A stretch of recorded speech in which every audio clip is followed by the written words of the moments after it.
Alright, so hopefully everyone's in the right spot here today. Let me see if I can dim the lights just a little bit here.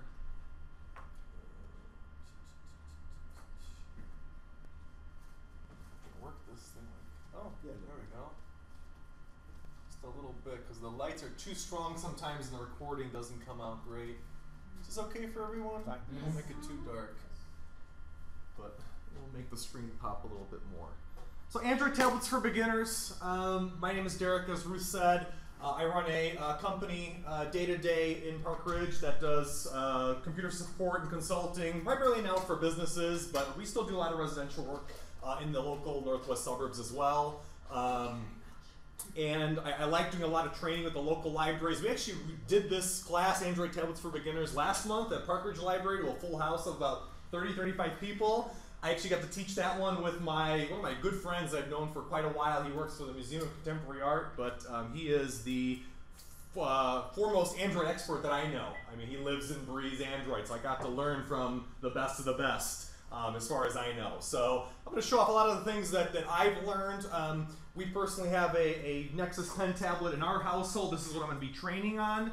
Part of the reasons that we got this to train on is because this is the cleanest Android experience out there. This is the easiest way to teach people Android because there are so many different tablets. Unlike an iPad, right, which every experience on an iPad is the same, Android varies very wildly from device to device. So, you know, one thing I want you to keep in mind as we're going along here today, just because something doesn't look the same on your tablet doesn't mean you can't get to the same end result, okay?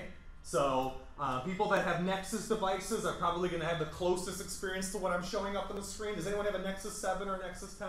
Nexus 7, you're going to have a very easy time. Everything is going to be a one-to-one for what we're showing. But if you have like a Galaxy Tab or you have any of the other devices, there will be some nuances because the software updates that you may get may be a little bit different than what I have on the latest version of Android. So we have to have some kind of baseline, and that's why we're doing it in that manner. But feel free, ask me questions as we're going along. Unlike a crowd of 30, a crowd of 8 is fairly easy to take questions from. So feel free, raise your hand if it's something small. I'd be more than glad to show you. If it takes too much time, I'll probably say, hey, let's wait till the end, and I'll do a one-on-one with you for a moment or two. Okay? Everyone should have the 2 sheets that we gave out. The agenda is a front and back that goes over everything I want to go over today. Hopefully we'll reach everything. I might skip over an area or two if we're running a little bit short on time, depending on questions. And I also made a cheat sheet for the class for us. This I made myself. The front of it has just the Android interface basics. This was based off of like Android 4.2 or something like that, but all the basics are still the same. The concepts still are very, very similar. And the back of it provides some of the most interesting commands you can use for Google Now, which is something very neat I'm going to show off. If you've never used Google Now, I think you're really going to like that aspect of the Android tablets. If you're looking for a better cheat sheet, and this is something I just concocted on Microsoft Word with some stuff I pulled off Google, but there is actually, I was actually at the FedEx office store very recently. They have a very nice full color, I think it's a 3-page fold out, full Android Basics beginner style cheat sheet. Laminated, very nice. It's like $2.50 or $3, and you can pick it up there, probably at the bookstores as well. They probably have it. But it was a very nice cheat sheet. I wish I could get one for everyone, but we don't have the kind of funds to do that. So you can pick one of those up if you really want something very nice and hardy that you can keep in front of you as you're learning the tablet on your own time. Okay?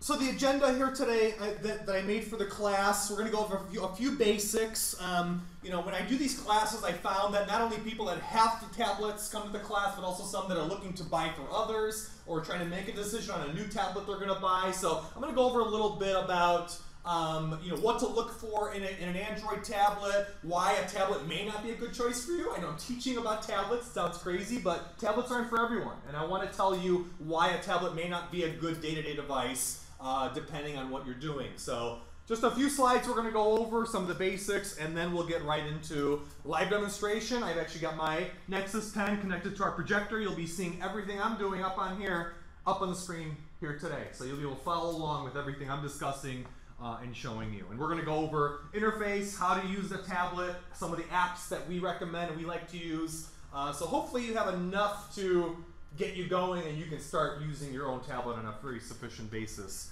once you leave here.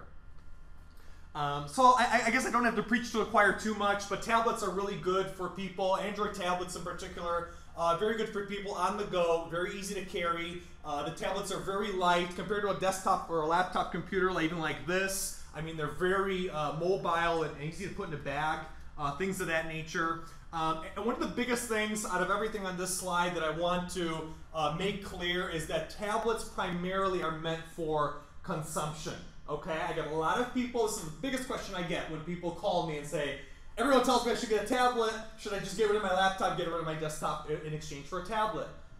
Tablets are primarily meant for web browsing, doing light tasks, light activities that don't require a lot of typing, a lot of input, a lot of entry. I have some people that have tried to get rid of their computers in exchange for just a tablet. And for some people it's difficult. You know, the keyboards on the tablets are smaller. You know, there's just a lot of limitations that go into content creation on a tablet. So, you know, if someone says that, you know, hey, I'm going to get a tablet just to replace a computer fully, you know, that's not an option for everyone. For some people it may be, but not for everyone that I talk with. In many cases, people still have to, you know, keep their computer for a lot of day-to-day activities. Okay. Other nice thing I like about the Android tablets is that they're usually cheaper on a like-for-like basis than the iPads out there, usually about $100 or so. You know, they can definitely save you a few dollars here or there, especially if you go with the Nexus devices. I think they're on par, even a little bit better spec-wise than some of the iPads. Comparable to a Kindle? Better? Depends on which Kindle. I would say, I mean, it all depends. There's so many different levels of tablet, right? I mean, something like this would be comparable to probably a higher end, you know, Kindle tablet that's out there. The one thing I don't like about the Kindle tablets, and I'm going to be very frank with everyone, Kindle uses I don't want to say the real word I want to use, but they use a stripped down version of Android, a special version of Android that has a lot of the things I'm going to show off today, perhaps not available in their tablets. They customize it so heavily, they lock down the app store. So even I have people that say, hey, I can't get this app or that app on my Kindle tablet. It's because Amazon is locking you out from that. So that's why I caution you, if you're thinking about going with a Kindle, if you really want to do a lot of reading on the device, I'd say, you know, perhaps it might be a good device for you. But otherwise, if you want an Android tablet that provides a very nice experience, you may want to look to something else. So, okay. And I guess I mentioned some of this as well. Why may Android tablets be a bad choice for you? Not great for content creation. I know Microsoft Office came out recently on the Android tablet, but of course it's always going to be a more stripped down experience, a very basic experience compared to what you have even on an older computer these days. They're not very powerful. Larger games, number crunching, large spreadsheets in Excel, very long letters tend to slow tablets down a little bit. Again, they don't have the kind of horsepower that our normal computers do.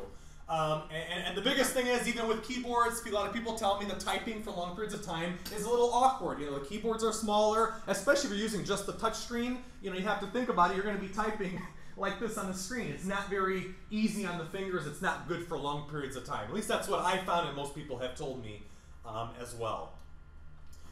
If you want something with a little more flexibility, the new Surface devices that are out there, the Surface Pro especially, they're full-blown computers in a tablet form. That's probably the best bet for someone that wants to do a lot of heavy lifting in Microsoft Office, things of that nature. But with a little bit higher price point, so keep that in mind. When people ask me what kind of tablet, what kind of Android tablet they should be looking at, there's a few things that I want to make you aware of. Actually, we were having some of that discussion just a short time ago about the Kobo tablets. Sometimes you do get what you pay for.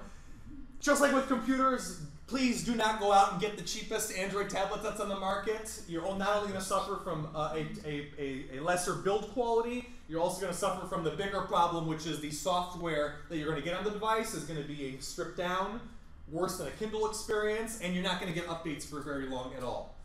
So things like the Kobo, I know there's at Big Lots, you can find them in other places. I just don't recommend them because everyone's so unhappy when they get them and they have so many problems with them. I just say, you know what, spend the extra $150, get a Nexus 7 or get the Nexus 10 device or something similar to that. You'll be a lot happier with your purchase.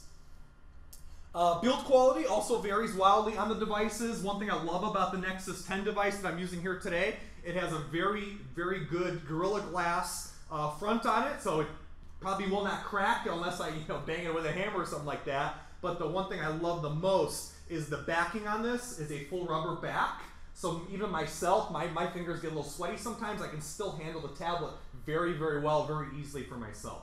And it's also nice because I can throw the thing around. I really don't expect it to get that damaged on the back. So look for a device that has that a little bit better exterior quality if you're concerned about dinging that thing up and you're not going to get a case for it for yourself. Battery life, most of the tablets are getting around over 8 to 9 hours of battery life. Some of the better ones are hitting about 10 to 13. My Nexus 10 gets about 11 hours or so of battery life, so it all depends, but they will do a lot better than traditional laptop computers. That is as a fact. Ports, here's something that a lot of people ask me about. They come to my class and they say, wow, I want to connect my tablet to a projector or a TV screen like you do in class. The cheaper ones you usually can't do things like that with. Sometimes you can, but most of the time you have to spend a little bit more on the ones that have, especially if you want to do the TV connectivity, they have a little input on here called micro HDMI. That's what I'm using for my projector here today. And you can take this home. Actually, from customers that use their tablets as their Netflix playing device. So they watch movies right off their tablet, right on their coffee table.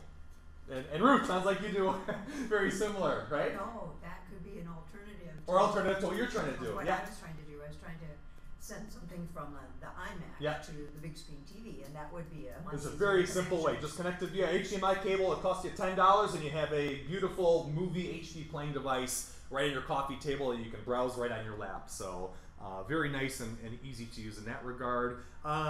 Most of the tablets, Android tablets, have the USB port on them because that's how they charge themselves. So if you're looking to add devices onto it, expansion devices, especially over Bluetooth, you can do like the mice or keyboards as well. That's also an option for you. So just be careful with, before you purchase, before you see that ad with that very low price, take a look and see what that tablet has, because a lot of times people purchase a tablet, call me, and I got to give them the bad news. No, it doesn't have Bluetooth. No, it doesn't have the HDMI port. So just do a little research before you purchase the device. And I was saying a little bit about the software earlier. This is something that's a little hard for people to conceptualize. But one of the problems in the Android landscape is that we have this notion of stock versus custom firmware, or the software that's used on the tablets. The Kobo device is a very stripped down, customized firmware, which means it doesn't get a lot of the new features that Google implements on a very fast basis. And a lot of times the manufacturers cut off support very quickly. Some of the tablets, like the LG tablets, LG will stop placing software updates out about 1.5 years or so out. Motorola's been very bad about that as well. I don't like recommending Motorola tablets anymore either. Again, the cleanest experience you're going to get is on the Nexus devices, which are the first-party tablets made by Google. Nexus 7, Nexus 10, there's a Nexus 9-inch that's coming soon. So a lot of neat stuff coming on the market very, very shortly. Okay?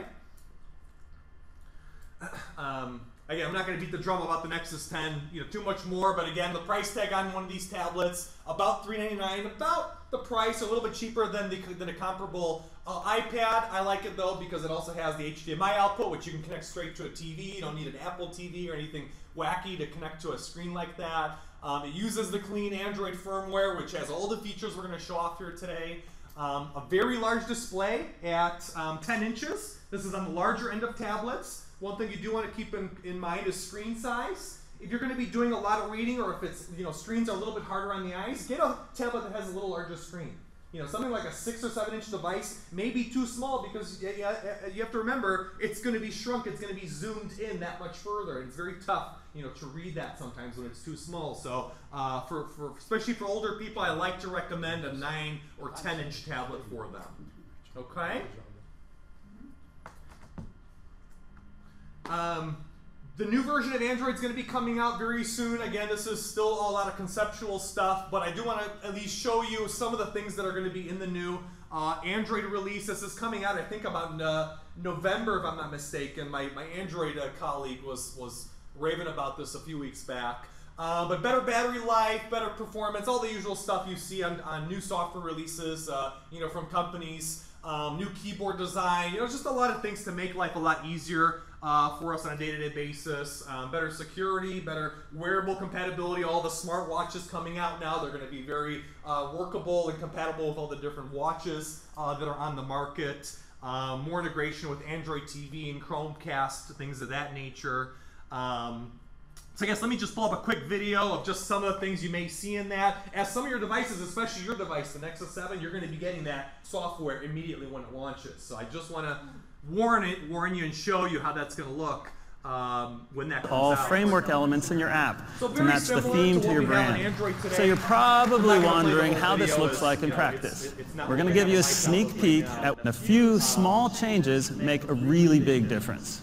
Let's have a look at an app we're all familiar with, which is the phone dialer. Points that people have had about the Android And shadows. tablets And you'll see the instant interactive act. And we've done a clever thing here where we've merged the notification shade. And to unlock the phone, be on the table. Personal unlocking uses signals such as locations you designate Bluetooth on this device. The phone will not ascertain if it's me who's present, as we would have pinlocked, sure that the battery keeps up with the performance. Cell radios, GPS, CPU, etc. information. Now you can correlate battery discharge with what was happening to the device. So I'm not going to bore you with all that. That's for someone like me. But again, just to show you that the new Android release is right around the corner, and when we redo this class, we're going to probably be teaching on the new version at that time. But let's keep moving here in where we are. If you don't have an Android tablet yet, or if you're looking to purchase one for a family member, I would say hold off just a little bit, as there are a lot of new devices that are going to be hitting the market, especially once this new Android releases out in about a month and a half or so. The new Nexus 9 should be coming out. A new version of my Nexus 10 should be out. So a lot of choices are going to be on the market very soon. So if you're on the brink of purchasing for someone or for yourself, hold off. Don't purchase just yet. It's probably going to serve you pretty well. Okay? So that's it. That's my boring stuff. Now I'm going to get into live demonstration with everyone. I mean, I don't have any questions about any of the basics that I went over. Right now, I know everyone probably wants me to jump right in and start getting to the nice, to the juicy stuff. But again, I do that because I always get questions about these things after the class, so I figure, you know what, let's cover it during class so everyone can hear it, and even those that watch the recording. Derrick, I have a question. Yes, go ahead. Okay, can you clarify the difference between the HDMI and the USB? Thank you. So the USB port on the tablet is the one that all the tablets use to charge off of. Okay, that is standard USB. It's just a different size, but it's just like a USB mouse. It's the same kind of connector, which means you can plug in most peripherals like that into the device, except things like printers, things of that nature. But that's usually meant for either charging or a peripheral plug-in. The HDMI port that this one has is meant for plugging into an external screen projector like I'm doing here, so I can train everyone on the tablet here today. The USB port's on every single Android tablet. It's on every single Android tablet that I've touched and worked with, so you'll always get USB, but HDMI is the one that you will not always get. That usually you have to pay a little bit more to get that. Will the HDMI give you the sound system? Yes. Okay. I was just playing a video before class started off the tablet to make sure it worked, and I was getting sound right through the projector speakers, Gotcha. so Okay. it will work. So yes, you can connect to a TV and not only have one connection going to it, it will display video and audio in high definition for you. So very simple. And a cable like this, I mean, this is meant for, I'm not using on a projector, but the same kind of cable would work on a TV, and this cost me no more than about $8 to $10. Okay, So very cheap. The HDMI is the one that you would plug into the game systems and into your screen. HDMI is the same one Netflix. used. It's the same one used on almost all new Okay. TV devices. Yeah, Okay. so one common video connector that we have now. Okay. So it's just that the side on the tablet, you can't buy just a standard HDMI cable, so be careful. If you got a tablet that can do this, you need to get one that has a micro HDMI connector. The tablet doesn't have room to put a full-blown big connector on it, so they use a micro-sized one. Gotcha. And you have to be careful, because when you go to the store and you say HDMI cable, the sales associate thinks you're thinking about the big one, because that's what 99% of people need. This is one case where you need the micro to standard size. Okay. So you can't find this everywhere. Like a Radio Shack might be your best bet for finding this. I bought this online off Amazon. So you have a few choices. Just that. Be careful what you say if you're going out to purchase one. All right, let's come back up. There we are. All right. So let's get moving here. I know we have a Nexus 7 in the crowd here today. We have a Kobo device in the crowd. What kind of other devices do we have? Maybe we can go around the room. I just want to hear what we're using. I have tablets, Samsung. Samsung? What kind of? Do you know what kind of Samsung it is? I don't know. I'm fairly new on this. When did you purchase the tablet? Pretty My recent. daughter got it Christmas. Got a Christmas? Okay, Yeah. so fairly Last year. recent. No, last no. year was Christmas. Can you write on the screen? Did you get it to stylus with it? Is Yeah, did it come with a stylus? No. No. Okay. I have a Lenovo. Oh, are you done? I have a Lenovo. Is that an Android tablet? Yes. Okay, just want to make sure because they make a lot of Windows tablets as well. Okay. What do you have, sir? Aiken. Acon? Okay. And then Ruth, you're using A Samsung Galaxy, and it's the Tab 2. Tab 2. Okay, yeah, nice device for It is handwriting. Yeah, that's one thing I like about and that. it's a bigger one. Yeah, larger screen. So that is another device that I recommend to people. The one thing I'm going to mention when we get going here is that there are two different kinds of stylus input on tablets. Hers has the really, really nice one that the Nexus 10 does not have, so that's the one thing that I'm a little jealous about because I like doing nice handwritten notes with a stylus. On here, I can't really do it as nicely. It's meant to use a bumpy tip pen. Ruth's is meant to use a more fine-tipped style pen. So that's one thing I'll mention just a little bit. What kind of tablet do you have? I got it at Radio Shack. It's called a Stealth G2.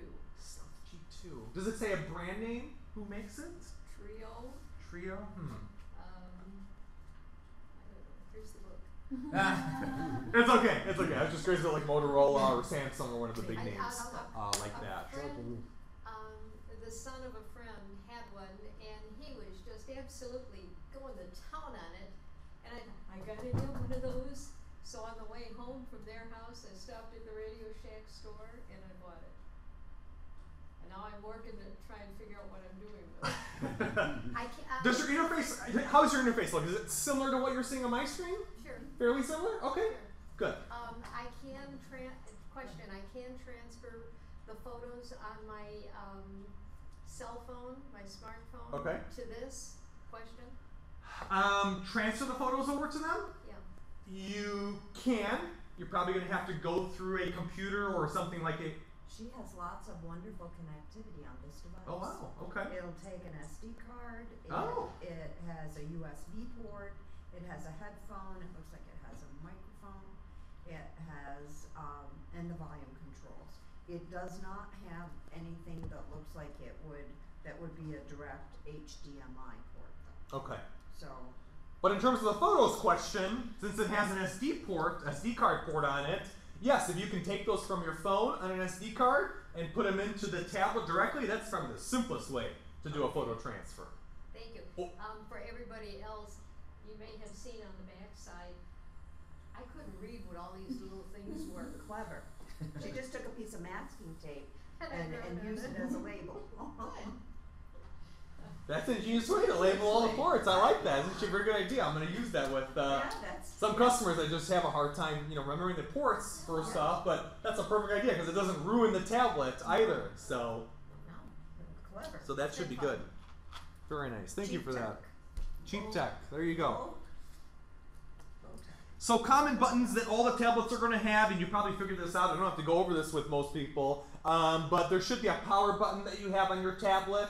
That's called a sleep button as well. On most Android tablets, not all, most of them, a single tap will put it to sleep. A full hold will ask you if you want to power off your device or put it into airplane mode. Okay? So very simple way to toggle between some of the power options that we have, and actually we don't want to do that. And let's see. Power off and turn back on. Boom.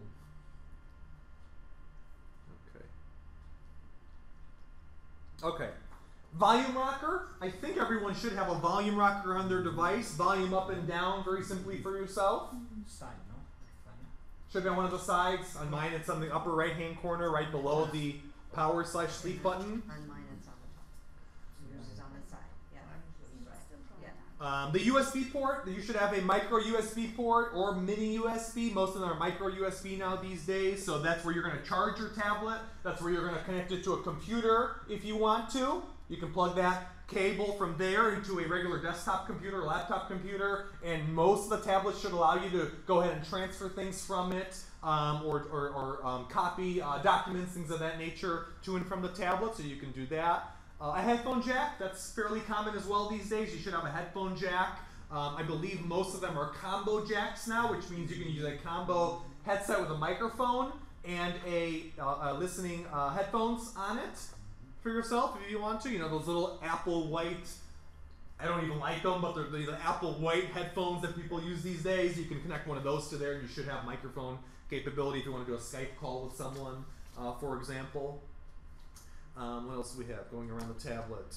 Mine has little connectors for a docking station. I presume I can put this in like a dock and stand it up on a tablet like that for a keyboard or power for myself. And that's really about it for me. You might have another item or two on your tablet. It sounds like yours, ma'am, has a lot of connections on it, so you got a nice array. But again, all the tablets are a little bit different in terms of what they offer. There's not, you know, one standard like Apple has for all the iPads. And another thing is, you should have, or at least most of the Android tablets have at least a front-facing camera, so you can do a Skype call with someone and they can see you. But this tablet also has a back camera, so I can take pictures if I wanted to with the tablet. I find it a little strange. I wouldn't do it. But some people do, you know, go out and take pictures with their tablets. You know, so look at the back of your screen. You can see if you have a little webcam on the back of it for yourself. So moving ahead here, let's see.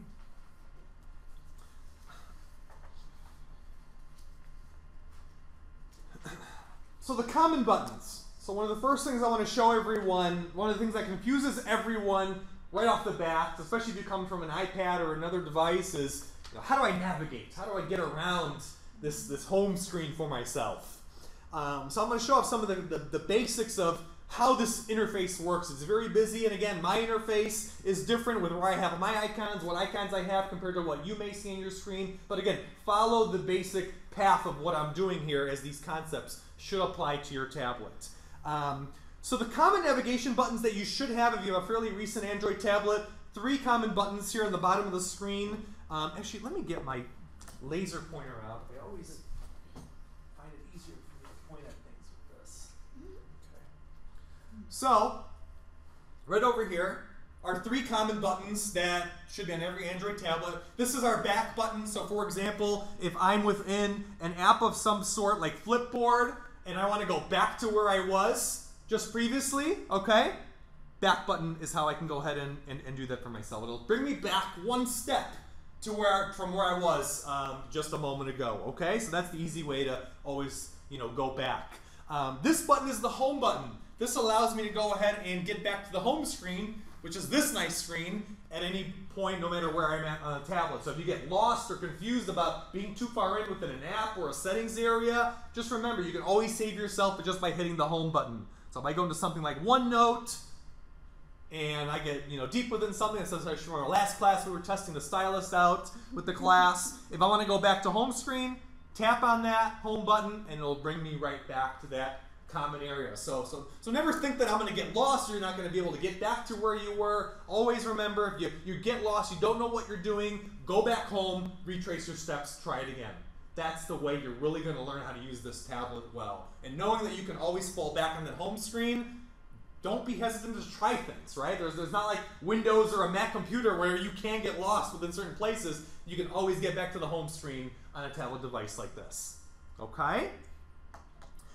This button to the right over here is the multiple or the multitasking button. I forget what exactly was called. My Android colleague corrected me when I said the wrong name. The All Windows button, I guess that's what they call it, the All Windows button. So whatever apps I have open, I can hit that for myself, and I can toggle between everything that's open on my laptop at any given time. So if I went into YouTube, was watching something, I went out to my email, I went to the Play Store, and then I went to Flipboard to check my news, I can always go back into those different items, sort of like multitasking on your laptop or your computer, right? You have different windows open on your taskbar.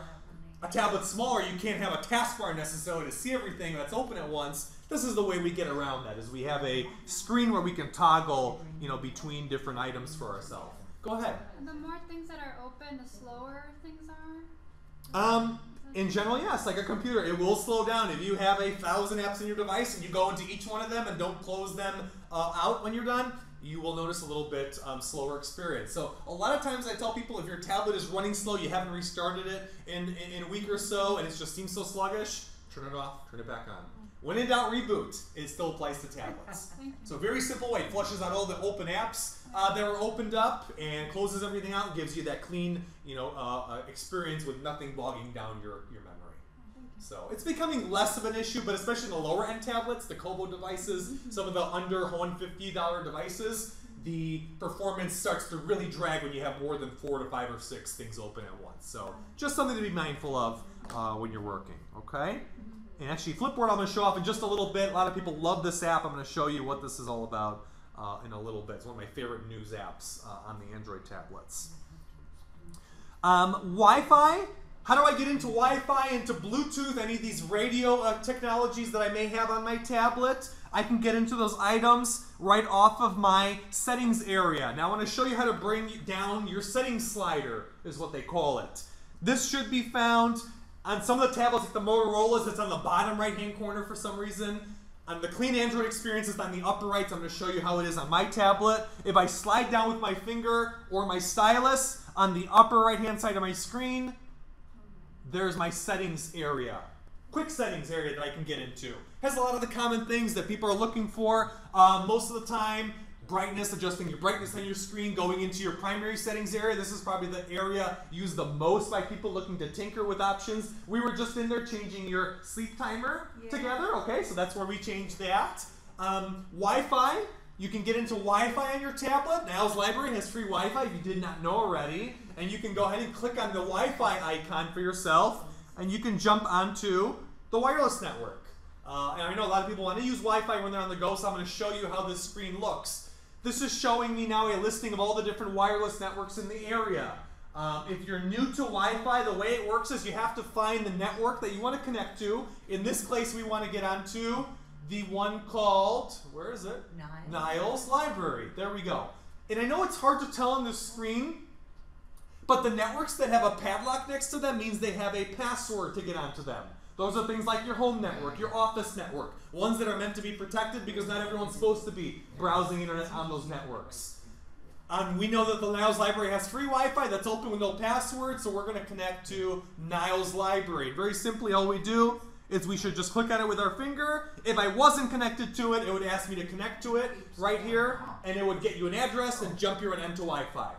So very simple. And that not only applies to when you're at Niles Library, that applies to anywhere you are. Starbucks has Wi-Fi, McDonald's has Wi-Fi, Panera, everybody's got Wi-Fi these days. It's hard not to find Wi-Fi in the suburban or urban areas in Chicago here. So very prevalent, very easy to find. Just take a look for it. Be careful not to connect to any network. If you're at an establishment, you don't know what network you should be using, ask a sales associate. What is the network that I should be using at your establishment? If you came to my security class, you would have seen the things I was teaching about rogue Wi-Fi hotspots. There are bad guys out there trying to steal data, and they're using mocked networks that look like the establishment you're at to try and get you to get on their network. So you have to be careful of that, but as long as you ask and use the name that that the establishment tells you that they are broadcasting, you should be relatively safe with your tablet activities. Okay? So that's Wi-Fi. Yes? Just a quick rerun because I was helping her. Oh, sure, sure. So we were talking about being safe in the Wi-Fi. Yes. So he was saying that you can see a lot of in the list. So be certain you use the right name that you're looking for. Yeah, and when you're within an establishment like this, especially close to residential homes, when you go into the Wi-Fi list, you're going to see a big list of networks. I mean, we're seeing live networks about 7 to 8 to 9 networks right now that are broadcasting. You have to make sure you're mindful of which one you're connecting to. What's wrong? I said I don't see them. Here's some. Let's see, WLAN. So on yours it's called WLAN. Oh, and that's what it's called. Yep. So on mine, mine is called Wi-Fi, yours is called WLAN. Again, that's one of those little nuances that are just different between our two tablets. I got you. But Wi-Fi, WLAN are the same concept. Yes? Okay, I don't have this recent apps, nothing comes up for that. And then Have you gone into any other apps though when you clicked on it? It's only going to function that way if you've gone into something else and you have something to show. The only thing that's showing is her photo gallery. So Her that's photo what gallery? we're in. yeah, So, that's the only thing. yeah, so that's it, and you can actually turn that off by just swiping it. Okay, but And then I you have, Connect to yeah, the I network. gotta get this up, and I don't know how to get into the Wi-Fi thing. Okay, you go to your settings. Bring up the settings bar, click on Wi-Fi or WLAN. Yeah, it'll See come this out of gadget? widget. It'll come up That's my in home. widget. See that gadget right there? Yeah. That's settings. Oh, okay, Sliders. gotcha, And your Wi-Fi is on, yeah, so but we're which one is, okay, Wi-Fi. that's where I had the problem, the one at home?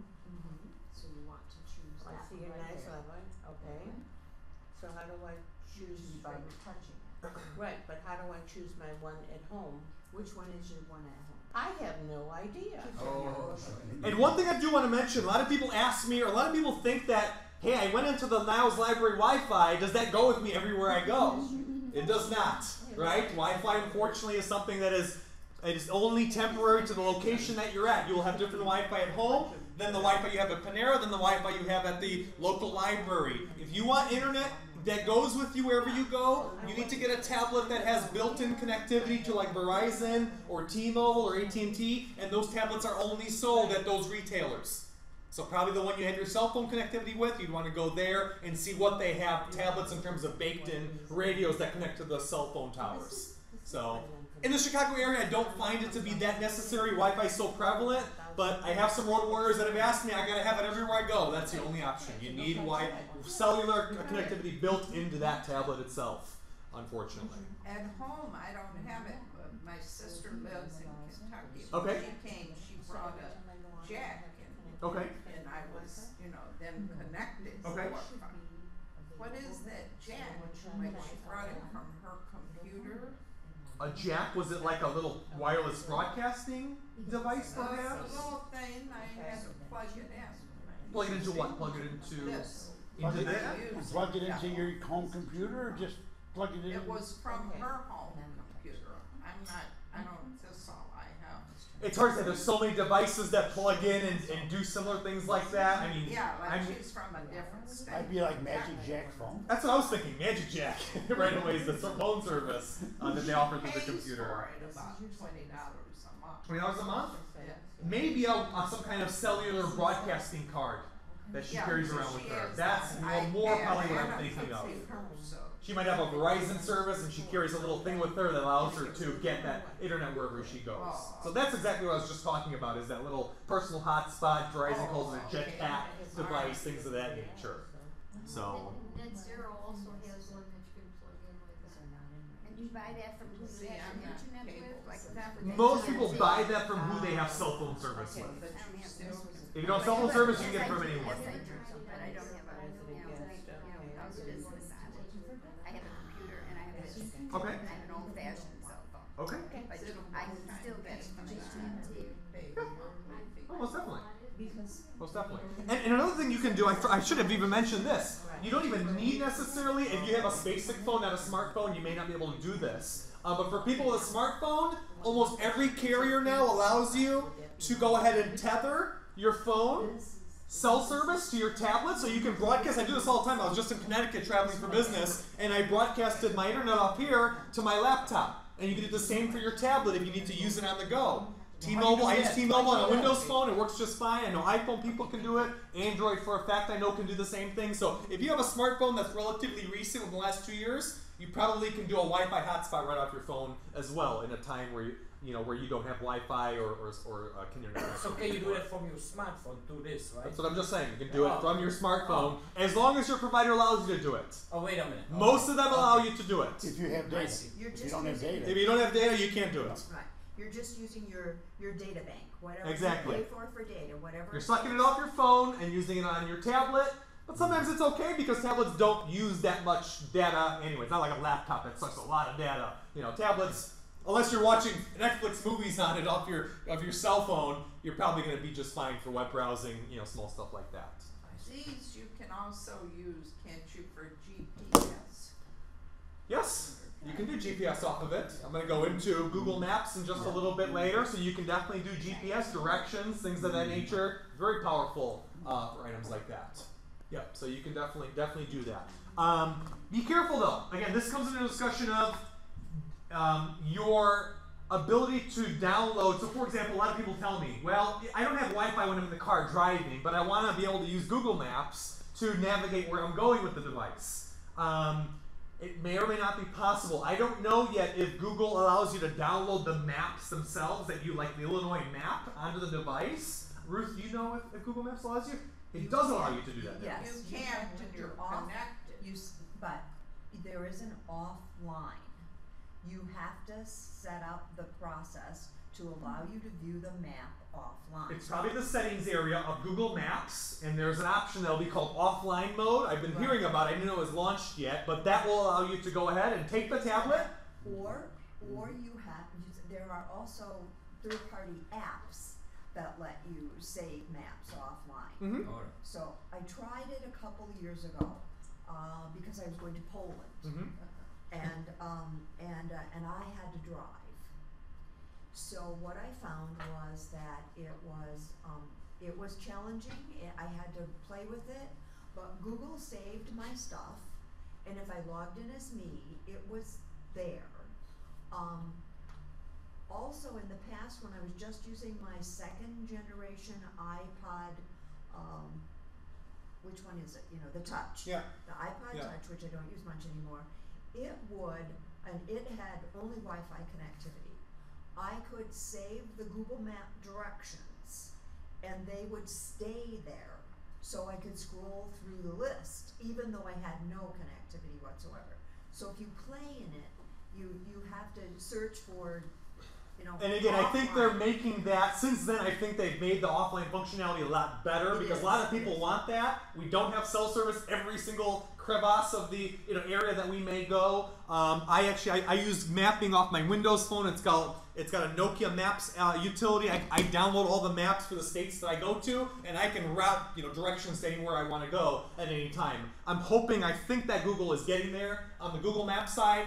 They're probably almost there with the offline. It will save all your maps. Mm-hmm. So if you log in as you in your Google account, it will save your places, Mm-hmm. and you can drop a pin, you can change Okay. your route, do anything. So it sounds like we're almost there. It sounds like you can do pretty much what you're trying to do. So yes, taking the tablet, doing your route before you leave, take it to the car with you, and even though you don't have internet, while you're driving, you can still follow along with where you're supposed to go. So I would give it a try on a light test before I use it on something that really, really matters, like getting to the doctor's office or something like that, okay?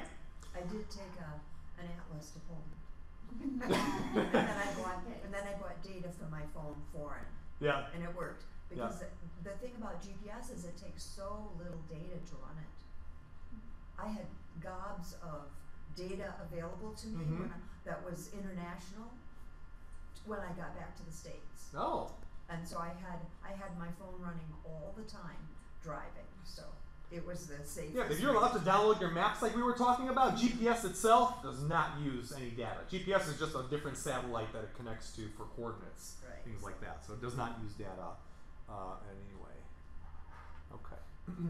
Okay, so we went over the common buttons. The one other drop-down area that I want to show you is the quick notifications area. This should be on your tablets as well. On my device, it is on the upper left-hand corner. If I slide down, similar concept with my finger or my stylus, I will see a notifications area. Now I'm getting a sync error that's showing up. If I had new emails, they would be listed here. I see the weather report sometimes coming up if it's a new day within this area.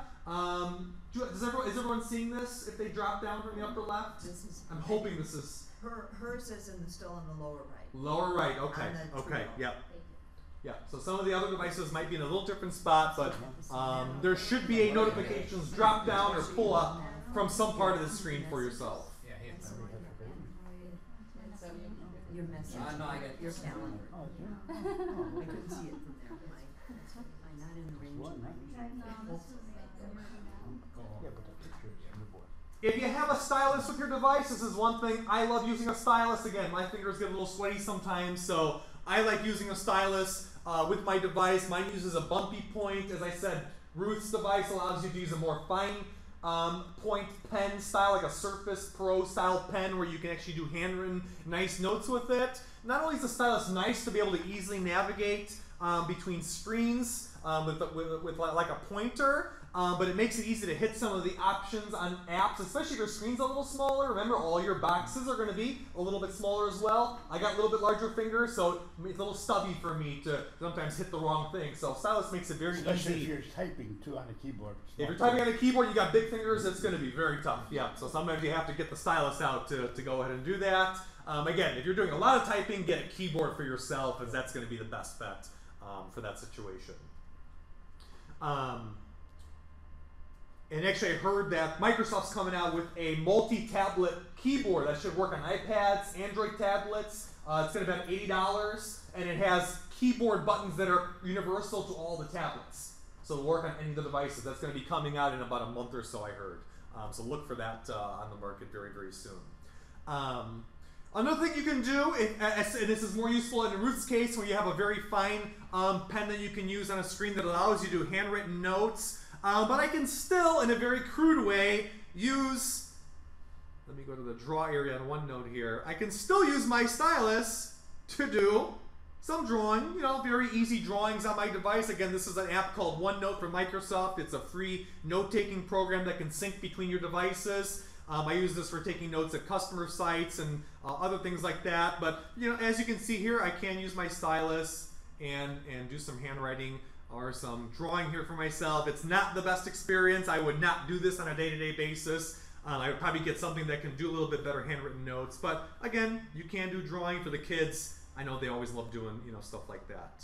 So that's my 2 cents about a stylus. And the Bumpy Point stylus devices, these are the very cheap ones that you can find for like, I don't know, $1 at any store almost these days. They're not that expensive. So if you have a tough time with your finger, go out and get a stylus for yourself. You will have a much cleaner, much nicer experience with your tablet. Okay? And a lot of the screens, the protectors these days, like for example, here's a protector we use with this tablet. It actually has a little drop slot for my stylus. So I actually drop it right in there, and it goes everywhere I go with the tablet. So it makes it very nice and easy. If you're looking to use this very heavily, get a screen protector that has a tablet or a stylus drop slot for you. These aren't expensive at all either. Okay, actually need my stylus. Put it back. Okay. So let's go over another concept that confuses a lot of people. The concept of home screens on Android, okay? iPad's been doing this. Android has the same concept as well. You have a primary home screen for yourself. That is the first screen that you're going to see. But you have a concept of different screens that you can bring up with different apps, different widgets, okay? Now these, and there's another thing I need to mention. Widgets, this for example, this weather icon over here, or this section on the screen that shows the weather, is considered a widget, which is different from a straight app. A widget is something that comes with apps that provides extra functionality right on your home screen in some way. This clock over here is a widget. It's not an app. It comes as part of an app. Ruth's got another widget on your screen. You got the weather on your screen. So Android's very nice in that you can install these different widgets that come as part of apps. And a lot of these are tied to weather apps, clock apps, task apps, things like that. Things where you need to have the at-a-glance icon or that area for yourself for information. This search area up at the top here, that's considered a widget. I don't think I can even remove that. That is forced on the home screen on me. But everything else can be customized. And I have different screens that I'm just scrolling left to right on my tablet for myself between my different screens. And I can drop app icons into these different areas and widgets into different areas. So for example, if I wanted my home screen only to have app icons on it, I didn't want any widgets on it, I could very easily go ahead and remove, for example, this clock from here, hold on it with my finger or my stylus and drag it up to remove it. And now I just removed my clock widget right off my home screen. Maybe that was a mistake. Maybe I want to get that widget back. How do I do that? So let's go into the All Apps button. That's actually something I should have showed you. This is considered the All Apps button right over here. You should have something like that will bring you into a full list of apps on your tablet. And on the upper, and here's where the division comes into play now between apps and widgets. All of my apps that are installed are showing over here. As we see, we're on the apps area. It just says apps. These are all my apps that I have installed right now.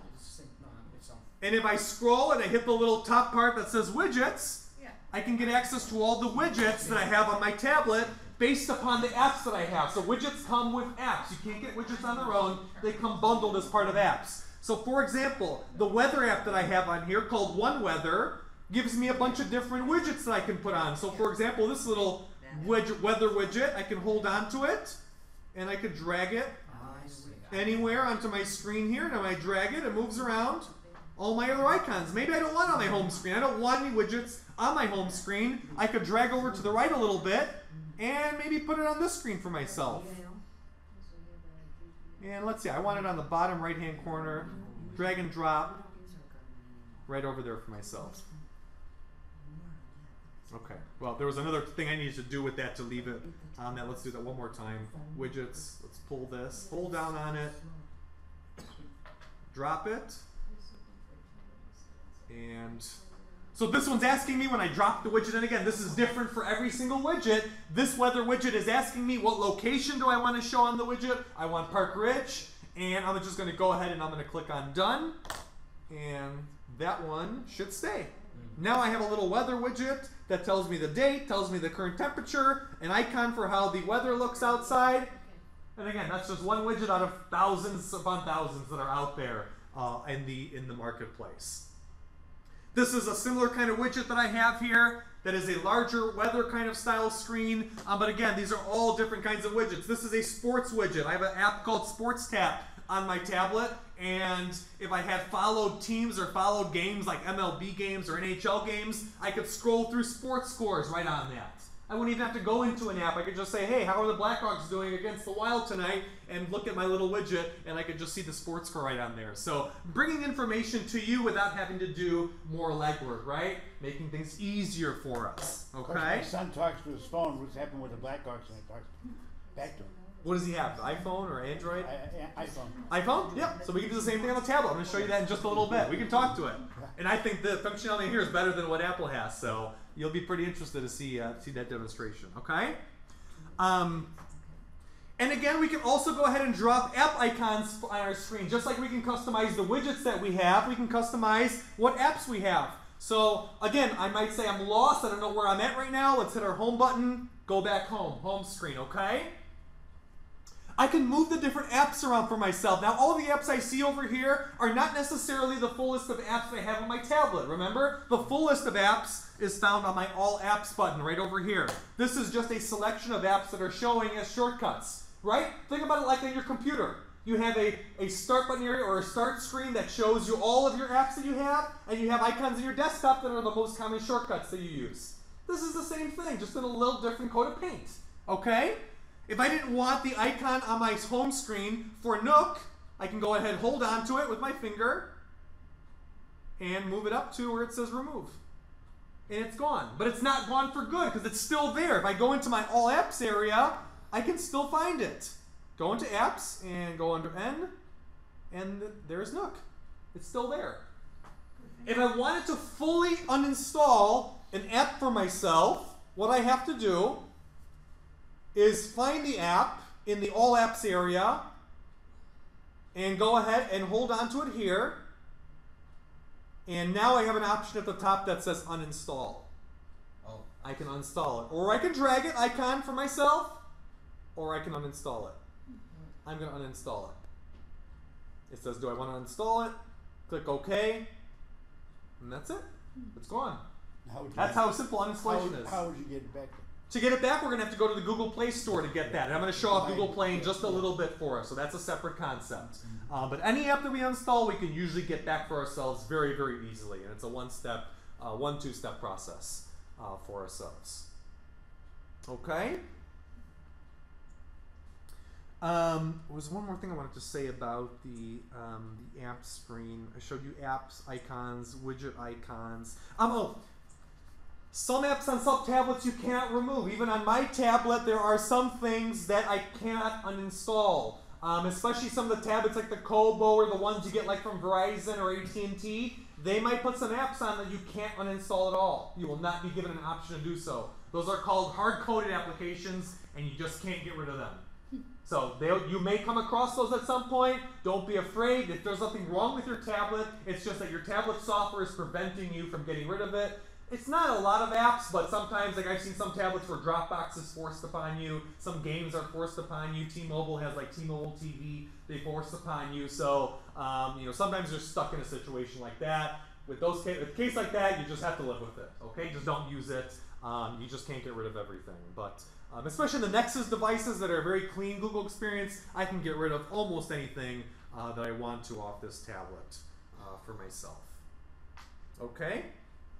A lot of people ask me, boy, I put 100 apps on my tablet, am I going to run out of space? The answer usually is probably not, okay? Apps that we put on our tablet are not very big. They're not like computer programs that take up half gigabyte at a time. Most apps that we put on our tablets are 20, 30 megabytes in size. Very, very small in the computer world. So I would usually say don't worry about running out of space unless you're downloading a lot of games to your tablet. Games take up a lot of space on tablets. Other than that, apps like news apps, sports apps, Netflix, things like that, things that just pull content from the web, they do not take up a lot of space. So that's how to determine whether or not something's going to eat up a lot of room on you. And if you're getting to the point where you're going to be running out of space, Android should pop up a message telling you, hey, you're kind of running out of room. You need to be careful with how much you put on here. I haven't talked to anyone yet that has come up against that. So you usually should be just fine. We should have some of the settings on the device. Again, the full settings area, if you're curious about how to change anything else, tweaks on your battery life, tweaks on your screen brightness, things of that nature. The full settings area, swipe down in the upper right, click on the settings gear icon in the upper right, and here's your full list of settings that you can go ahead and tinker with. All the different things, sound settings, storage settings, battery options. This is also where you can add your email accounts. I'm not going to walk through email setup on here, as every email service is different. But in general, if you want to add your email account on here, go under where it says accounts, click on add account, and you'll be given an option to add accounts to your tablet for yourself. And this screen will look different depending on what kind of apps you have on your device. By default, everyone will see a corporate option, you'll see a Gmail option, a Google option, I should say, and a few other items. But if you install apps like Waze, Skype, you'll have an option here now to go ahead and add a Skype account. So you can quickly add those accounts if you have different family members or things like that that want to add their accounts onto the tablet on your device. Okay? What about transferring contacts? Is there a way to do that from your computer? Transfer contacts is a long discussion. I don't really want to get into that. It's sometimes a little messy and something that requires a little bit of one-on-one. So it can be done. It's just not for the sake of what I want to discuss in the class here today. Okay. I will say though, you may not have to do a contacts transfer to use a Gmail account by chance, or Outlook.com. That's what my niece was telling me. If you use Gmail, you don't have to do any contacts transfer. You can just sign into your Google account, and your contacts will pull onto your device without any extra effort. Okay.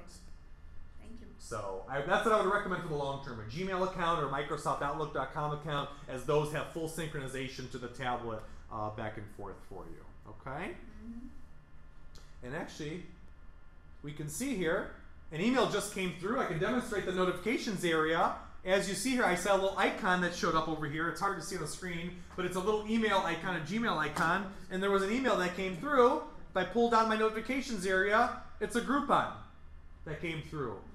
Cirque Italia, Masters of Illusion, Limp Bizkit concert, I guess, coming to town.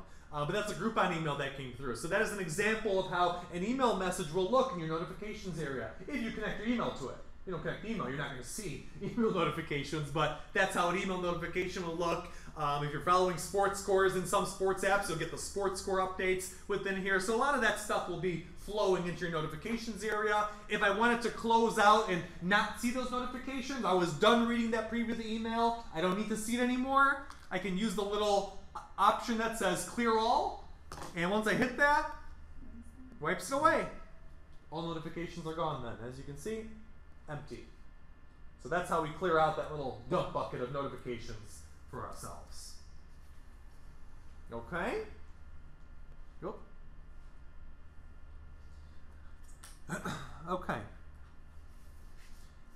So I'm going to go into Google Play Store in just a moment. I want to show off Google Now. I think this is one of the coolest things on the tablet. Every time I show this demonstration, people are like, wow, I didn't know my tablet could do this. Okay, so Google Now, you've seen the people walking around talking to their cell phones, their Apple iPhones, or Cortana, the commercials you've seen with Cortana. This is very similar technology. This is just Google's alternative. It's called Google Now. It's their predictive voice search service that will go ahead and talk back to you in many cases. Sometimes it won't, but a lot of times it will. I'm hoping to demonstrate the times that it will here today. So actually in the back of my cheat sheet, I pulled up a nice graphic that shows you all kinds of cool Google Now commands you can use. And I'm going to show you how this works, okay? Because this is by far the coolest part of the class. At least I think it's the coolest.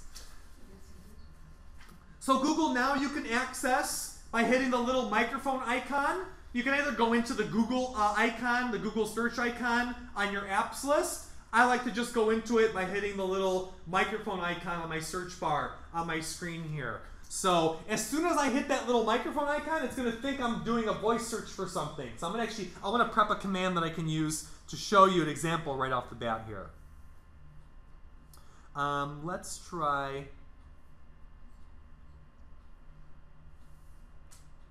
Let's try this one. What's the tip for $43? See that? Oh yeah, right, yeah. It's affordable.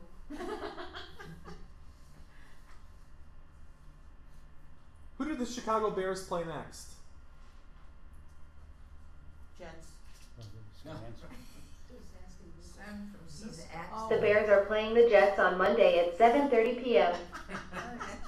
I told you it was going to be pretty cool. Let me turn this down a little bit. It's a little bit too loud. But again, this is the search service that you can. This is just Google search, but it's enhanced by the voice functionality called Google Now. And this is just a sampling of the different things that you can do from it. I mean, you can ask it to make calls. You can ask it to do reminders. If you're going on a flight, you can have it check on a flight number for you. I actually did that when I was going out of town just recently. Let's try the tip one. Let's try this.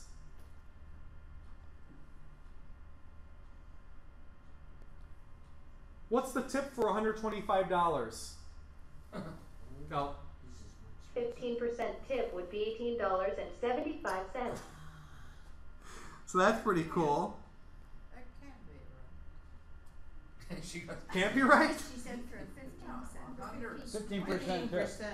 15%. 15% tip on 125? Oh, maybe I was figuring 20. So cheap, they only tip 15%. Minimum. Let's try this one. Yeah, some restaurants are now saying. How long was World War II? Mm-hmm.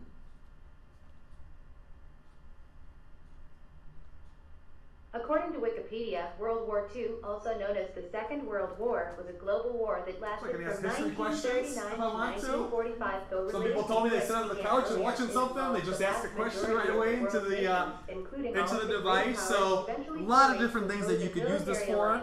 The Allies and the Axis. Weather, I like to use weather as well. I googled a recipe on there.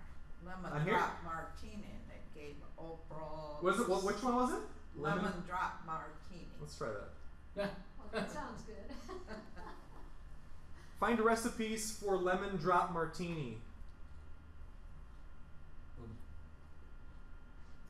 You'll probably just do a search for us and just bring it up. It's a little more basic command. I was trying to just demonstrate some of the more flared up things that you can try with it. But again, very powerful. A lot of things that you can do with it. A lot of people like to use it for navigation. Find directions to the Sears Tower. Willis. Is that Willis Tower? Yeah. You see it. Change the name now. It should still work. She should know. Tower is 30 minutes from your location by car and light traffic. Here are your directions. So there you go. Find it on Google Now, take your tablet, and get in the car, and you can take the trip over there. Go ahead. So Yes. I have to download the Google Now map or app?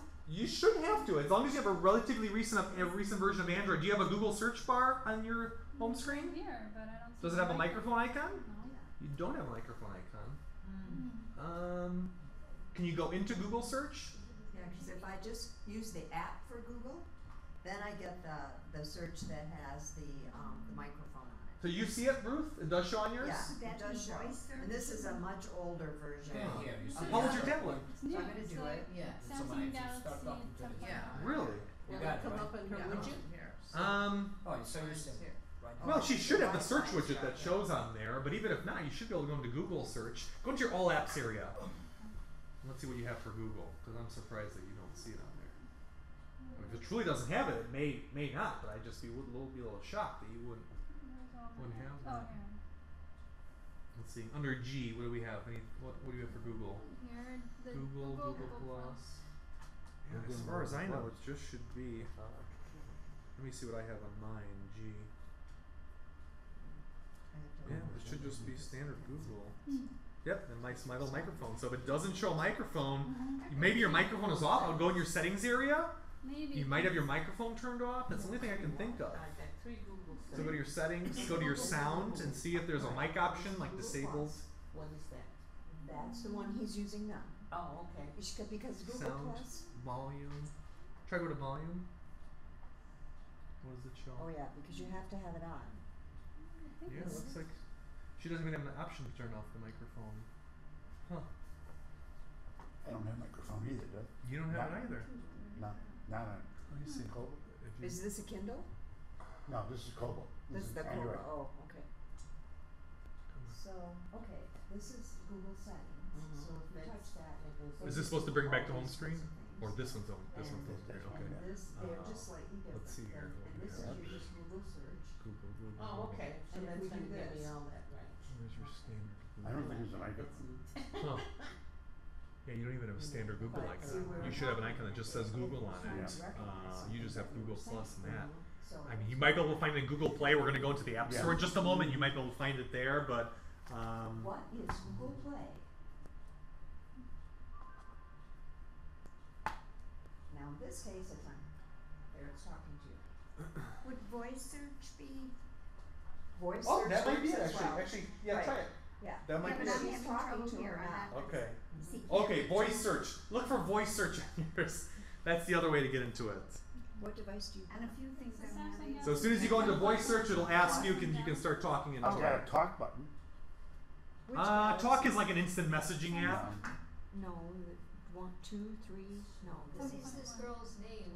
You know, I have Apple it. I don't just think there's a said, microphone on What it. is this one? Okay. This one doesn't have a name, Looking for unfortunately. what? It's just called Google now. Microphone. It's got a more technical name. I mean, Okay.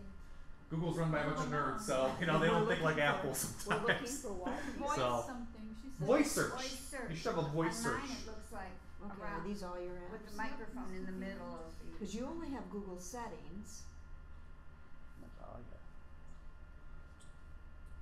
and Google all Plus. your apps. Oh, there it is. Did you S find voice? voice search? S voice. Let's see what that is. Touch it. Who acted in the movie Jurassic Park?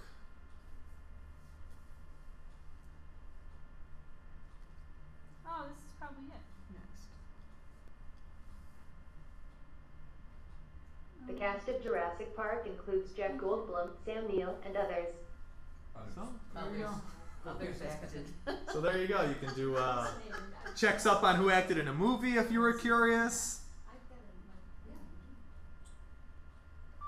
What is the time right now in London, England? The time in London, UK is 5:18 p.m. So we can do time checks through this. What's the cast of Casablanca? I don't know. Right I in. think so.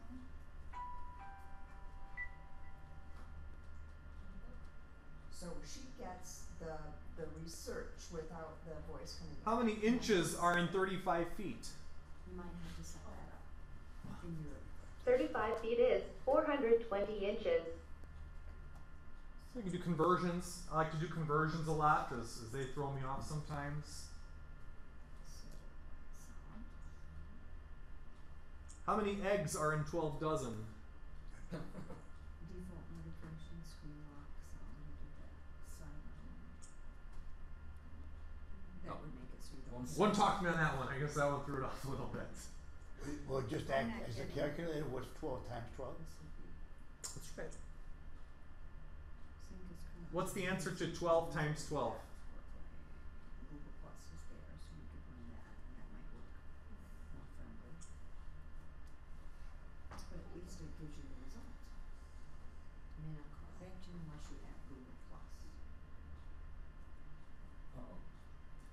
So if it can't reach the, so it works off of the internet service. So you have to be on Wi-Fi for this functionality to work, okay? And when it can't reach the internet service that powers it, you're going to get a message like that. Can't reach Google at the moment. Let's try one more time. There could be too many people doing some searches, perhaps. Let me try another one. What is 500 plus 500? Is it gonna read? Answer is 1,000.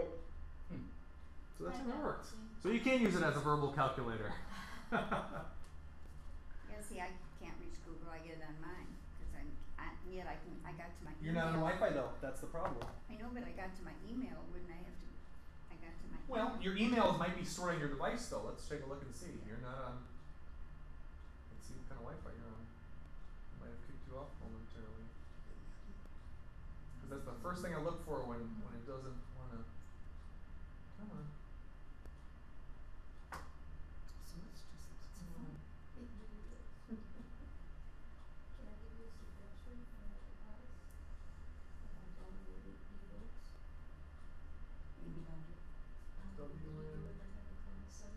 We do it individually. The weather is heavy thunderstorms in today. The current temperature is 72 degrees. I go home. We got to go back on when I'm on. It should recognize what you're on at home though. You shouldn't have to go in here and do this like this. Okay, so now, let's see, it should be allowing you to get an address in a I'll moment. mention it to them. Let's see, I think we should be okay. No, we've done it. I know I've Yeah, used we're my gonna do more phone of that when I because we set have up a whole bunch email. of stuff that's on. Try it again. Try it again. You should be Downloadables okay in now. general, yeah, we're gonna do that. We're gonna do all sorts of downloadables. We're gonna do a class. that Okay, tell us includes, what. Okay, now I should. a lot of our I spend. resources, including So I thought you were speaking, so you have to be careful because when you go into it, it thinks you're. It didn't go away. It stopped talking. Yeah.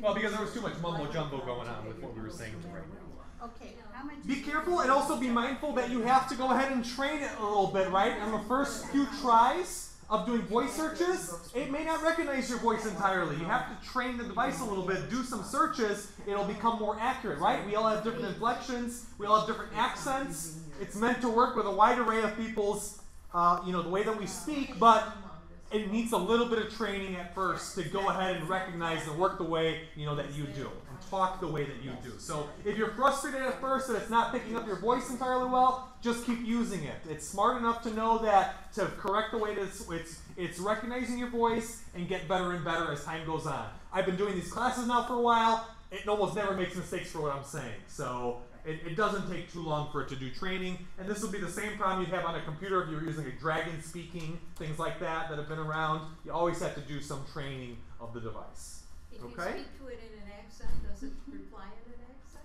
I have no problem with that. I have no problem with that accent. But it replies back. It depends on how thick the accent is. It just depends on your inflection points and how you speak. It's getting a lot better. It's not perfect.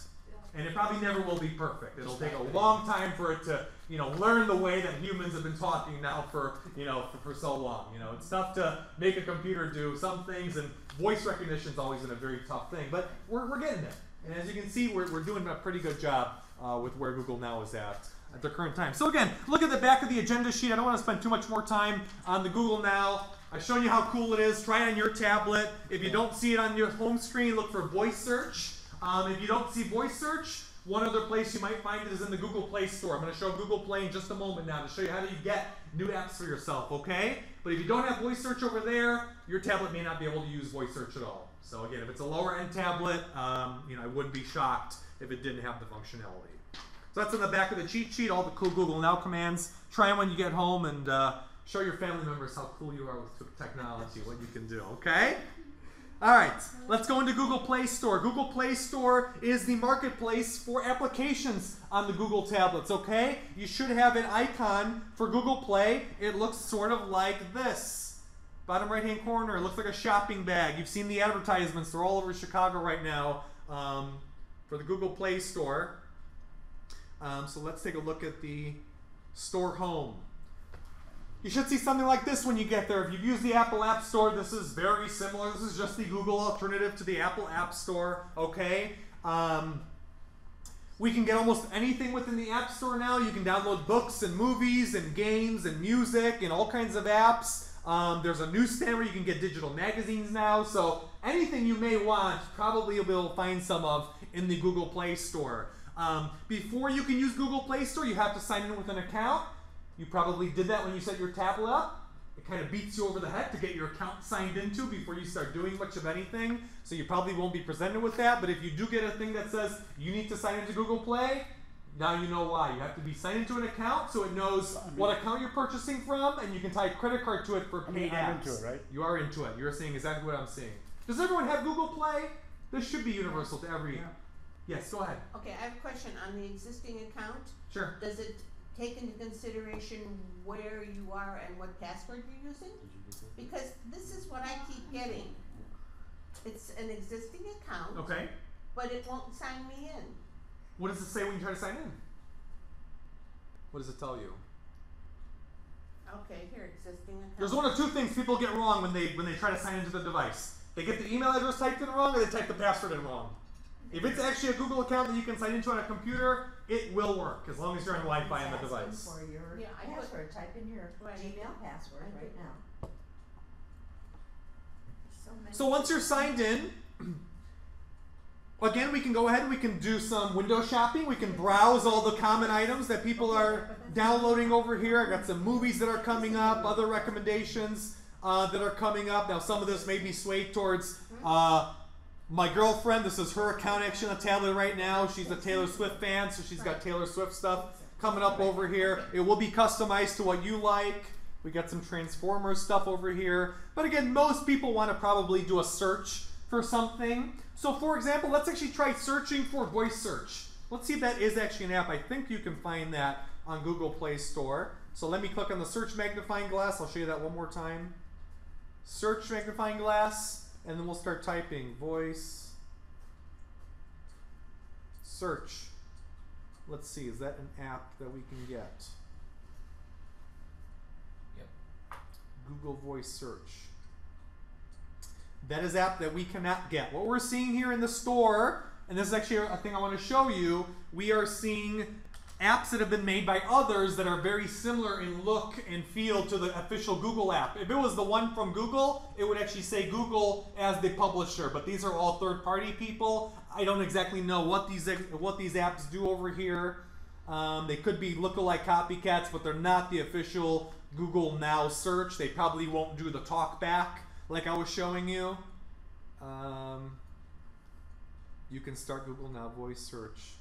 Okay, so this app, all it does is just make a shortcut to get into Google Voice. So if you don't have Google Voice, I highly doubt this is going to work the way that I was showing you. So your tablet has to support it out of the box, Google Voice Search. If it doesn't, you can't use it, unfortunately. So we found that out. It or not? It is telling you you do not. You're seeing the same thing I am right now. Right I don't have a microphone, I don't think. I don't think you have a microphone on yours, unfortunately. So, but regardless, we can search for other things in the App Store over here. I always like to do a search for news apps. It's always an easy one. There's a lot of results on news apps. We'll type in news. I can just type in a genre. I don't have to know the title of an app. If I know that I'm looking for a news app, I don't necessarily know what the Wall Street Journal's news app's called. Just type in news or Wall Street Journal. It'll do a search on here. And of course, I can find all the different apps that relate to news. And how this sorts and organizes search results is by relevancy. Connection timed out. There we go. Wi-Fi is a little overloaded right now. Let's try it again. There we go. So it's going to show you based upon what category it's from. It divided up into apps, movies, music. I know it's an app, so I'm going to go into the button that says 250 more options. And again, it's relevancy based upon the item that you searched for, the number of people that have found that app relevant and useful for themselves, and also the number of rated stars that it has based upon the reviews it's gotten. Usually the good stuff's going to be at the top most of the time. If you're looking for the CNN app, it's going to be towards the top. If you're looking for, Fox News, Wikipedia, any of these other news apps from reputable sources, they're going to be at the top. The garbage, the junk apps are going to be at the bottom. There are some things you don't want to install on your tablets. I'll be very clear and honest with you. Just like on a computer, there's stuff you should install. There's stuff in an app store that you should install. So let's scroll down here. Let's take a look at some things that you probably wouldn't want to put on the tablet. And again, there's probably so much under news that it might take me a while to get there. but you can easily tell which apps are highly rated and are good apps and which ones are bad. A lot of these ones at the top are getting 4 and 5 stars. Probably a good bet, probably a safe app with a good experience that doesn't crash your tablet. But there's got to be some things that have lower scores, unless there's just too many showing up here. Is there anything with a score of less than 4 stars? I'm not finding. I saw a 3-star. You saw a 3-star? Well, yeah, news is a big category. There's a lot of apps for news, so that's why this category is very flooded, and it's not the greatest example. But for sports, more than likely, if I did that, I know there's some junk under sports. There's a gossip blog with no stars. There you go. There you go. And sometimes it's because the app is so new, it hasn't been reviewed much yet.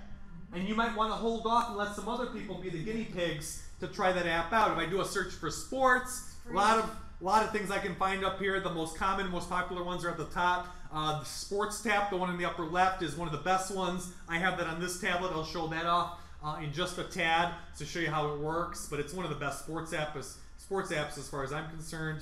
But again, just look at the star ratings. If you go into an app, we'll go into Yahoo Sports here, for example. A few different things that are common to any single app that you may go into on the Google Play Store.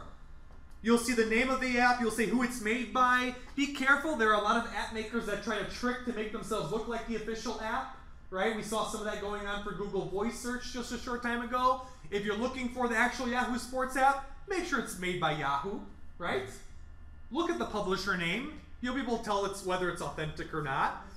You'll be able to see how many downloads it has, what kind of reviews it has in terms of stars. This is a 4.4 across 70,000 people that have reviewed it. That's a pretty good standing. That means it's a very, very good app for the most part. When you have a high rating across thousands of reviewers, it's usually a pretty good sign. I can see screenshots. What's nice about the Google Play Store now is you can see usually full-size screenshots of the app before you install it. So this is, again, window shopping before you install something. So I'm curious, how does this look? Okay, I can scroll through and I can see exactly what I'm going to get on this app before I install it. So again, it's showing it on a phone. It's going to look similar on a tablet. Most of the apps cater to the phone users because there are a lot more of them these days than the tablet users. But the nice part about Android apps, it's a similar experience on the tablet as it is on the phone. So it's going to be the same, relatively the same, no matter what kind of Android device you may be on. If I go ahead and say, does someone have a question? I did. Yeah, go ahead. Could you go to the app, Overdrive? Can I go to it? Oh, sure, yeah. Overdrive is where you get the books. Yeah.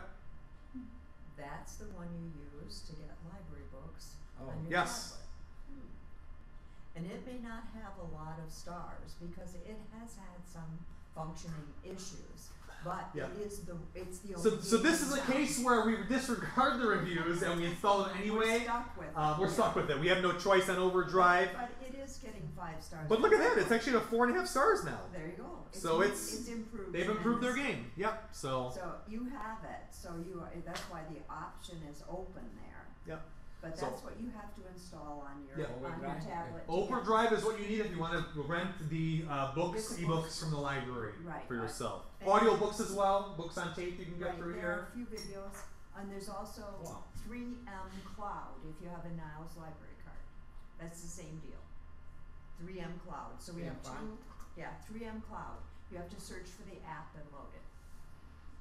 So again, you can see a preview here of how a book is going to look on your screen. As you might expect, it's just going to look like a book on a digital screen. Right.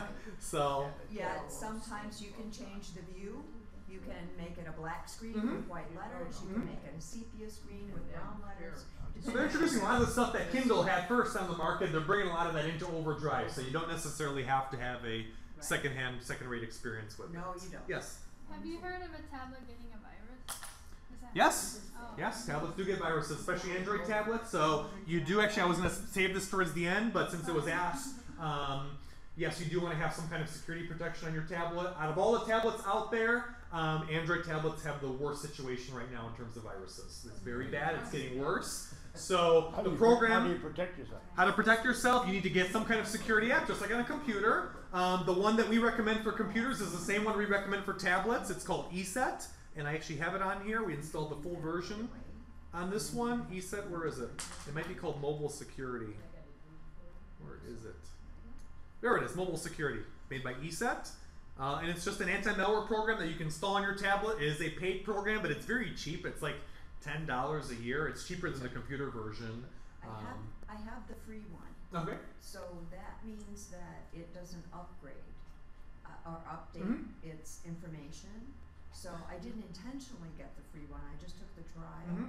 And so once you do that, you have to go back in and do activate it.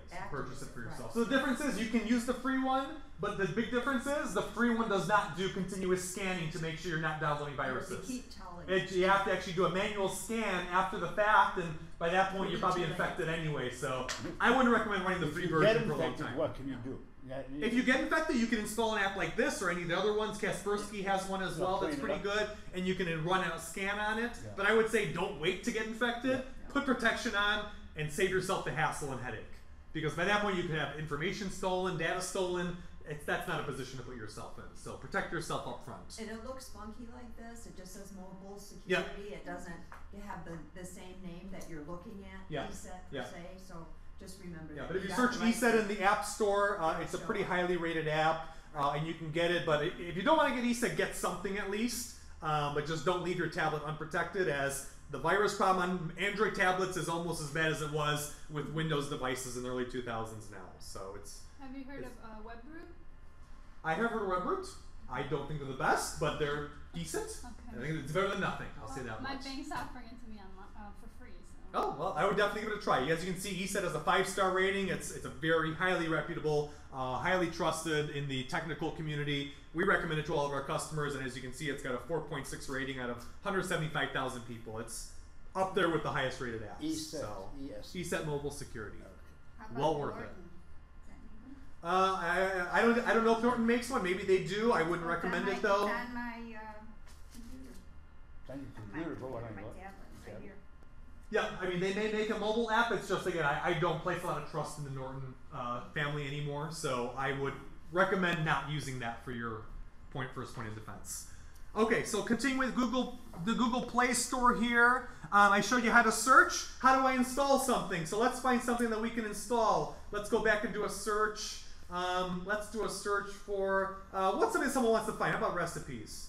It's got to be someone's. We were talking about martinis here earlier. So we've kind of recipe apps we can find here for ourselves. Maybe make some drinks tonight with a recipe app.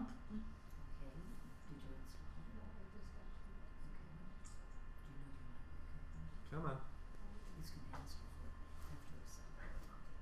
And again, because we're drenching the Wi-Fi, it's going to be a little bit slower here, but when you get home on your own Wi-Fi, you will not have that kind of a slowdown. So again, I did a search for apps, for recipes, a lot of results, a lot of good, high quality things showing up here. I know Food Network. I'm probably going to place a little bit more trust in Food Network here. I'm going to take a look at it. 4.4 rating, 15,000 people. Sounds pretty good to me. I want to go ahead and install the app for myself.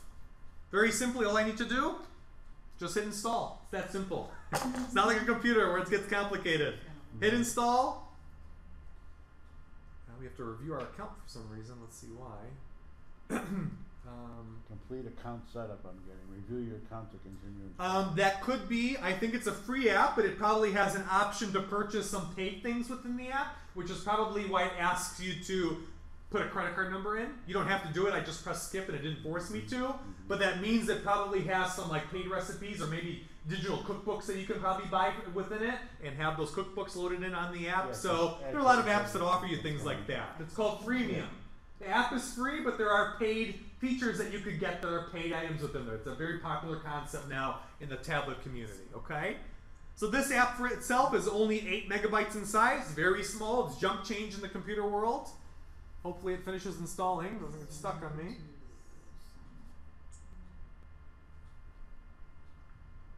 And again, it wouldn't get stuck because the tablet itself is having problems. It's just the Wi-Fi is chugging just a little bit right now in the building. I've got 8.83 megabytes to download it. Yeah.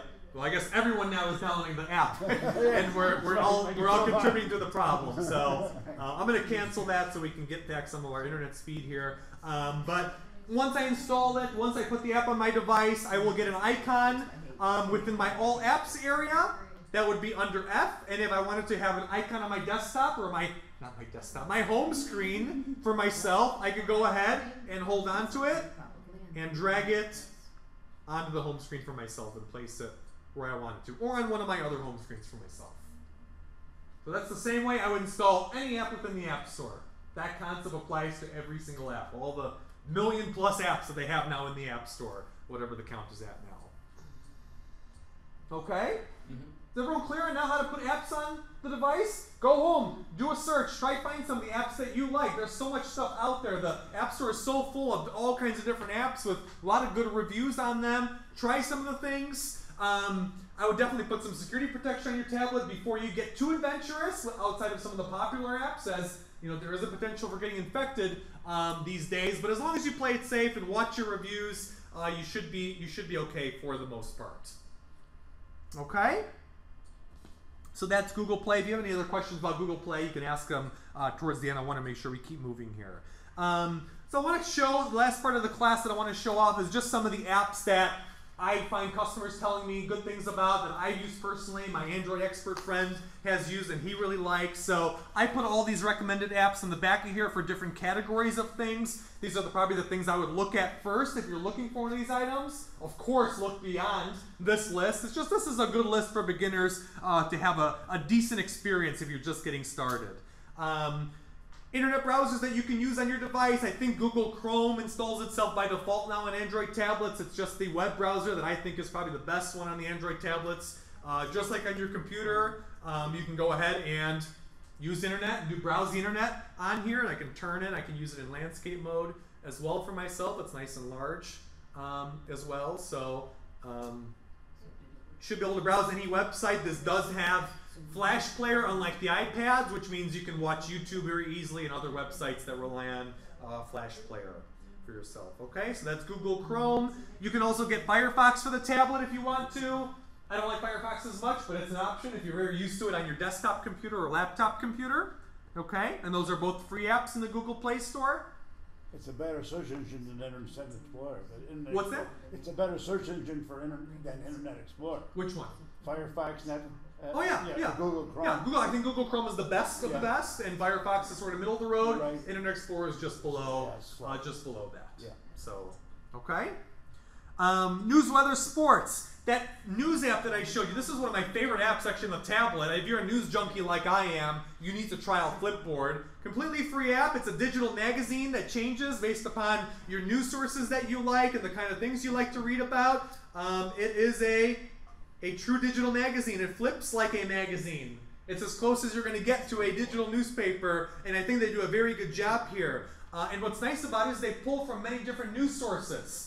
It's not just Wall Street Journal, not just New York Times. It's all kinds of news sources. Here's one from NBC News, and they got nice effects with zoom-ins and zoom-outs. It's a very well-made application. You don't even have to pay for it. I believe that there might be some paid options that you can get, but for the most part, it's totally free. And if I flip into it here, I can go into the different areas that are within here. Again, I chose that I want to have just news and technology showing on mine. And I can go within here, I can search for news stories, or just view it like a digital, New York Times or Wall Street Journal, and just flip between front page. And if I go into a story, it'll bring it up into a full page view for me.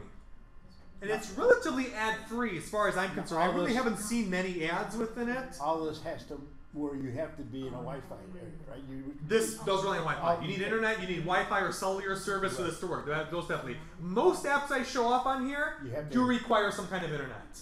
So outside of games, if you're in McDonald's or a place like that's got Wi-Fi, you'd be able to use, right? Here at the library, you got Wi-Fi, McDonald's, things like that. But most apps require some kind of internet today. Right. There are not that many that you can work truly offline. Like OneNote, note-taking, you can do offline. Microsoft Office, you can do offline. But 90+% of apps require some kind of internet to work properly. It's just the nature of tablets, unfortunately. My tablet doesn't have that flip card. You probably didn't put the app on for yourself yet.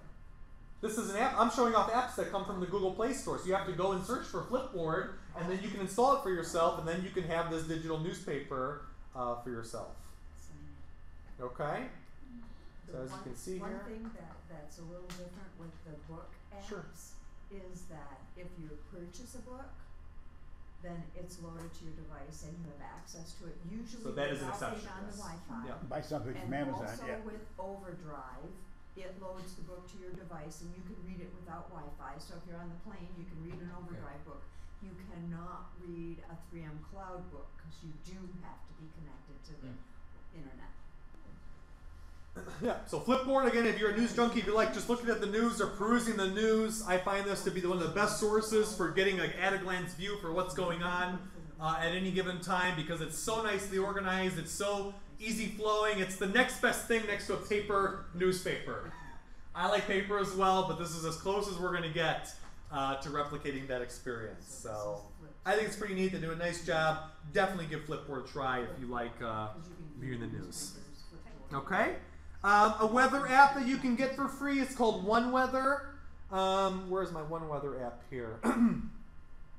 It's a nice, very visual weather app that you can install on here. It comes with a lot of the widgets that I showed off. It's got at-a-glance view for a lot of the different things. For example, I can scroll through the forecast for the next week and a half or so. That's good. I can go into detail on a particular forecast for myself. So very nice app, very big visual. It's got some ads because it's a free app, of course. But if you can bear that, it's a very, very good program. Temperature ranges for given days. So I really like it. Actually, my Android friend put me onto this, and I've been using this ever since. So I think it's pretty neat.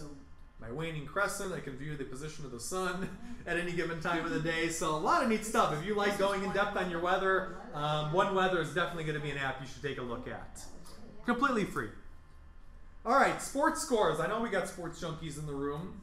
I'm not necessarily a sports junkie, but I love my Blackhawks. So let me find my sports tab. They're not playing yet. I know they're not playing yet. Michigan State's playing right now. Tell me what the score. All right, let's go ahead. Let's give it a try. They're playing Eastern Michigan. Okay. Game started 11. So let's go into the score. Football. And I'm sorry, I call that sports tab. It's called the score. This used to be called sports tab, I believe, and they changed the name. Does that hook up to the radio station score in Chicago? No. I have an app that will get you radio, though. I'll show you that in just a little bit. I just found that one actually a short time ago. So come on. I hope everyone's not downloading every single app I'm showing here right now, because my demo is really going to stink. It's when you need internet the most is when it doesn't work. Let's try going out, going back in. I hope it makes it in. It's again a very visual, very nice, easy to use sports application. I find it nicer than most sports websites out there. Sports website you can go if this one's not loading? Well, if this is not loading, a sports website's gonna have a tough time as well. So everything relies on my internet working right now. So I ask if please don't try to download apps right now if I'm showing them off. Wait until you get home. Put a little check mark next to the app on the agenda, then do it at home, just because the internet is suffering because we got too much going on right now. NCAA football. So NCAA football, let's go into that really quickly. And I can quickly view my sports scores, and you said which one is that? Eastern Michigan, Michigan State? Yeah. Okay. So I can click on that and get some information. I can get my stats for what's going on in there. So this is nice. If you sit there and watch this on a TV, you can keep this on your lap and get your in-depth information for any of the different leagues that you may follow. And it also has sports news. A lot of people use this that I know for their sports news. So you can get all the different sports news, based upon what kind of news you're looking for. So we'll pull up our NCAA football, and I can look at all my different. Derrick? Yeah, the score. Under news, weather, and sports, the score is the last one on my list over there. Okay, so check out the score if you're interested in sports. Google Hangouts. I'm not going to do a live demo of this as it requires a little bit of prep, but Google Hangouts is actually a Skype-like experience where you can do video calls with other people. So, for example, me and you could do a video call together over a Google Hangout. But I don't if you had a microphone, so bad example. I don't have a camera or a microphone. So, Ruth, you and I could do like a video call together, and we could actually get multiple people. I think you could have up to 10 or 15 people in a video call together, so we could all sit there and talk to each other on the video cam. I called my daughter by accident.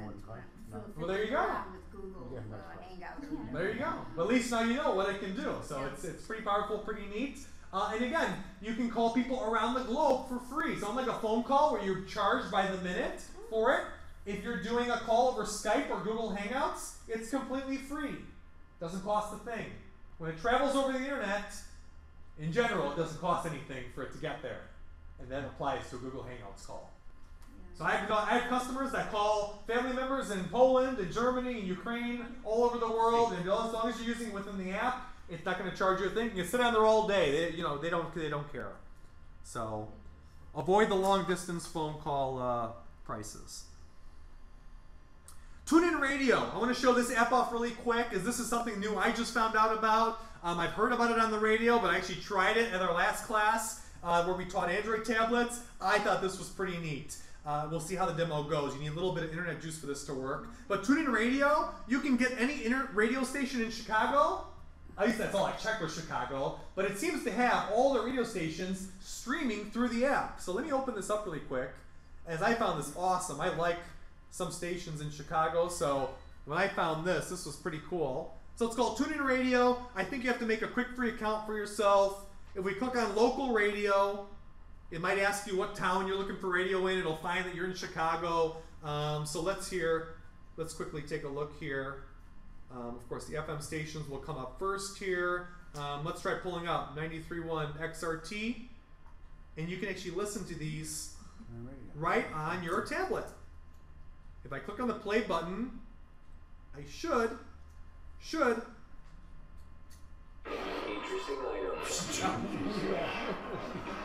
So for people that are working homes or in the office spaces that have bad radio reception, I know they exist and I've seen them so many times. Stream it on your tablet. Connect it to a speaker or just listen to it off the tablet, and you can use it as a radio for yourself. I think it's great. It's crystal clear quality. It's not like you're going to get a bad signal depending on where you're at. This is HD quality if they're broadcasting in HD. Your device isn't compatible with it? You can't use it on your device. It's probably the speakers or something just won't work for it. So again, you're going to be a little bit more limited. Small windows in time take advantage. I don't know what that one will be. That's not the one I'm showing off here, but it might be similar in functionality. One of those times. Come in now and get an exceptional offer on the 2014. Yeah, I'd have to use that one. I don't know what that one's trying to do, honestly. That one's like one just from Lenovo. That's not a Google. For 24 to 72 months, or at least one for just $599 a month for 36 months with $5,393. Let's go back here really quick. This also works for AM. Again, I'm a news junkie, so I like listening to, where is it? Hurry. 780 WBBM. I can listen to this on here as well. What's the name of that app? I might look at the agenda. I'm reading off all the apps I have in the agenda. Under the music, I have TuneIn Radio.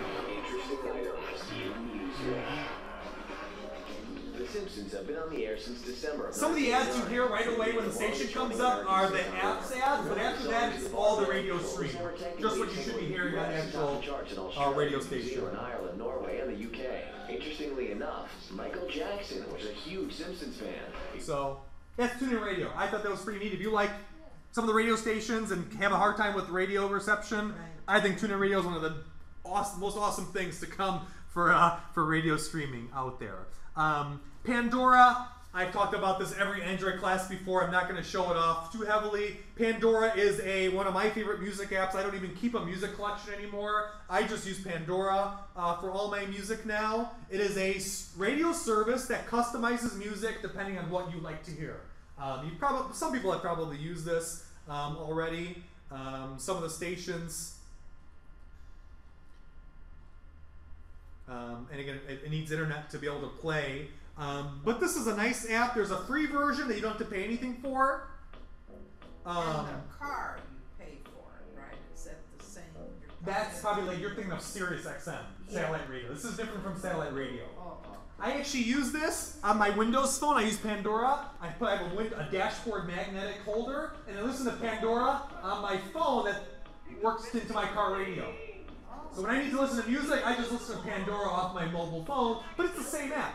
Android tablet app, Android phone app, or a Windows app, Pandora is the same. So it's pretty neat. You can customize stations for yourself with all kinds of different genres or things you like to listen to. Girlfriend's got a Katy Perry radio station over here. So, you know, you can customize it to your heart's content. If you buy the paid version of Pandora, there's no advertising, and you can skip more songs for yourself. So, and all of it's HD quality music. Very neat. Like I said, I haven't been keeping a music collection up. All I use is Pandora now. I've gotten rid of my whole music collection. I can find everything on Pandora for myself, so for better or for worse. So give that a try. YouTube and Netflix for videos. If you want to watch movies on your TV, Netflix is probably the easiest, cheapest way to go ahead and do that, as opposed to going out to Redbox every day and picking up DVDs. You can open up Netflix on your tablet. I have it right up here. We have a Netflix account. We actually watch it off of our Xbox, since there's an app on the Xbox for it, but you can watch it right off your tablet, as I said, and it's the same experience. There are now, I think, hundreds of thousands of movies and TV shows on Netflix. So you've probably heard about it, but again, I think a tablet is a great device to watch on a TV because it's so small. I can pick it up off the coffee table, search for my things, start playing it, and put it down. It'll play on my TV, or I have a projector at home that we use, so we have about 115 inches of TV space, so it's pretty nice. But regardless, Netflix is awesome. Awesome. You suggest going to Netflix and canceling cable or satellite? Be careful. It's not the same experience. I pay big bucks for cable. I know you do. Cable's not cheap. No. But again, if you want that experience where you can turn on any channel and see what's going on in that channel for yourself, this is not that kind of experience. You have to make sure that the things you, and Ruth, we talked about this in class before, you have to make sure the kind of things you want to watch are available on Netflix. So I'd probably search Netflix first to see what's available, because like, for example, streaming sports, you're not going to get it through here. Streaming news, you're not going to get it, but movies, TV shows, HBO, Showtime, and I'm not going to get that. Most of the stuff you should be able to get. Yeah. But not right away. You know, for example, if you see a new episode come out on HBO, it might take a week for it to get onto. Okay. All right, we got to be careful. So, hey, there's a lot of stuff on Netflix, as you can see. It's an interesting service. On Netflix, you figure they're about a week behind. I'd say in general. I'm not saying I know for a fact. It's just you're not going to get it the next day after it's been released. You might have to go on the website of that service to get that. But there's a lot of good stuff on here. There's always, you know, some people say, oh, there's not all the latest, newest movies out there. But you know what? If I haven't seen it, it's new to me. So I like Netflix because it's got a lot of big selection, all kinds of great stuff of all kinds of different categories. So pretty neat. You know, with how much they have on there. So you can definitely check that out. Ebooks, I talk about the Overdrive. That's the library's app for renting books. Of course, there's a Nook and Kindle app as well. If you like purchasing books off Amazon's Kindle store, you can get the app on your Android tablet as well. You don't need a Kindle to read Kindle books now. So do know that if you're making a decision between a Kindle and a regular Android tablet. Okay? Google Maps, I'm not going to spend too much time on it, but this is the app we were talking about GPS coordinates. This is the app you'd go into if you actually took those directions to Sears Tower. This is what you would use to actually go ahead and get there. I could do full searches. I think Google Maps is one of the best mapping products out there still. I love their traffic views. I use it all the time when I'm going to customer sites. I go ahead and see how traffic is looking at any given time. But I use the one on the computer, so let me see. Traffic, here we go. This is my favorite part of Google Maps, viewing my traffic. So I always want to see how the Kennedy and how 294 are looking, and this is a live shot of our area to see what's going to be the fastest route on which expressway. So if you didn't know about traffic, this is my most favorite feature about Google Maps, is seeing traffic on any big roadway in the area. This is how I plan out my trips myself. And it'll factor in traffic when you're doing a search to a particular place. So it's not like you have to, just look visually green, red, orange. That's just an at a glance view for like just looking at, see how areas are in general. But if you're doing a directional search, it'll factor in how much traffic time it'll take to get to a location. So if it's an hour back up on the Kennedy to get downtown, it's going to tell you it's going to take an hour to get there. It's very detailed and it's pretty darn accurate. Within a few minutes, I usually find. I searched while we were talking on Google how to do offline Google Maps. Oh, great! And so, what's the trick?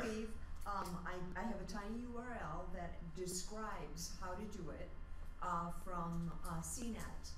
It shows you how you can set it up to work offline. So okay. I don't see anything in the main settings area, but I guess the full thing. And maybe we can send that out with the link to the class, I will. so people can set that up for themselves. But Google Maps is great. You can search for food and restaurants in certain zip codes or different areas. The mapping service is rock on. It's very solid. Give it a try if you haven't used it. You Basically the same thing as a GPS in your car when you're plugging in as a cigarette lighter. That'll give you a lot. Mine gives me This is better because the traffic is more detailed. The maps are fully up to date to what the maps are right now. Those GPS devices in the car, a lot of people don't update the maps on them. Yeah. I'm not saying roads change all the time, but construction events and things like that, you'll see it on Google Maps where you won't see it in your car GPS. Right. So this is better than car GPS. I recommend if you can use a smartphone or tablet, but a smartphone primarily in the car is easy. That is the best GPS experience today that you can get. Okay? And Google Maps is completely free. It doesn't cost you a thing to use.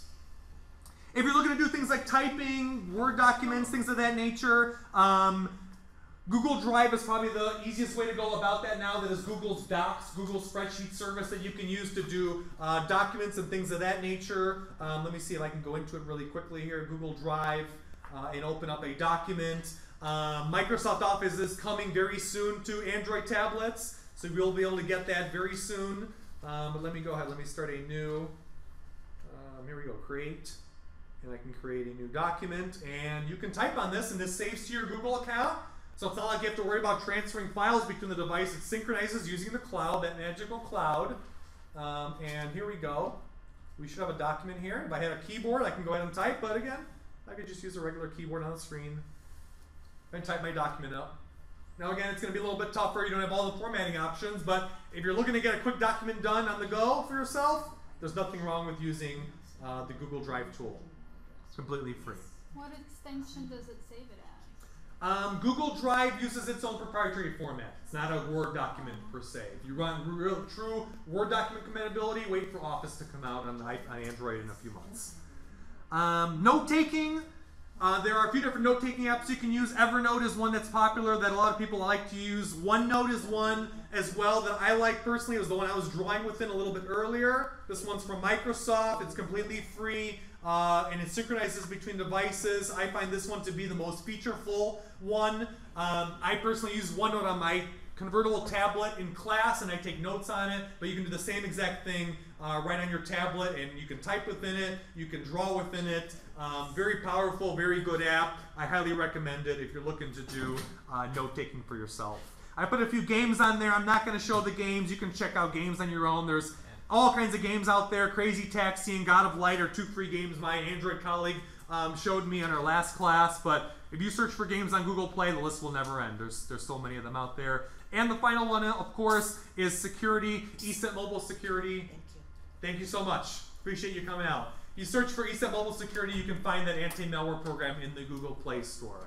I can go on and on. We're almost out of time here. I want to have a few moments just for some questions for whoever has questions here. As I know I rambled on for a long time, but there's a lot to show off on these tablets. So I'm hoping I gave everyone a good overview of how this tablet ecosystem works on the Android side. So, final thing I'm going to say, don't be afraid to give it a try. There's not much you can do to break this tablet. At worst, all you have to do is restart it or just go back to your home screen. But in terms of trying out some of the things in Google Play, searching for some apps that you like, it's hard to do too much damage on a tablet. Have some fun, be creative, go out there, search for some apps. I'm sure you'll find things that I didn't even find that you'll like.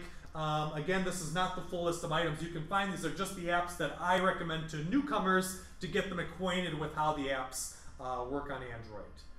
But there's a whole lot out there that I haven't even tried. I actually have a application that lets me fly my drone. I have a drone at home I've been playing around with this summer, and I can fly my drone on my tablet. It's got a nice big screen, so I gotta start spying on my neighbors a little bit with that device. But yes, you can fly drones off your tablet now too. So lots of cool stuff they're doing on the Android tablets these days. What kind of questions do you guys have? I'm done talking. My voice kills. So. Do you have to have a printout when you use that? For what? For Groupon? Money off the group.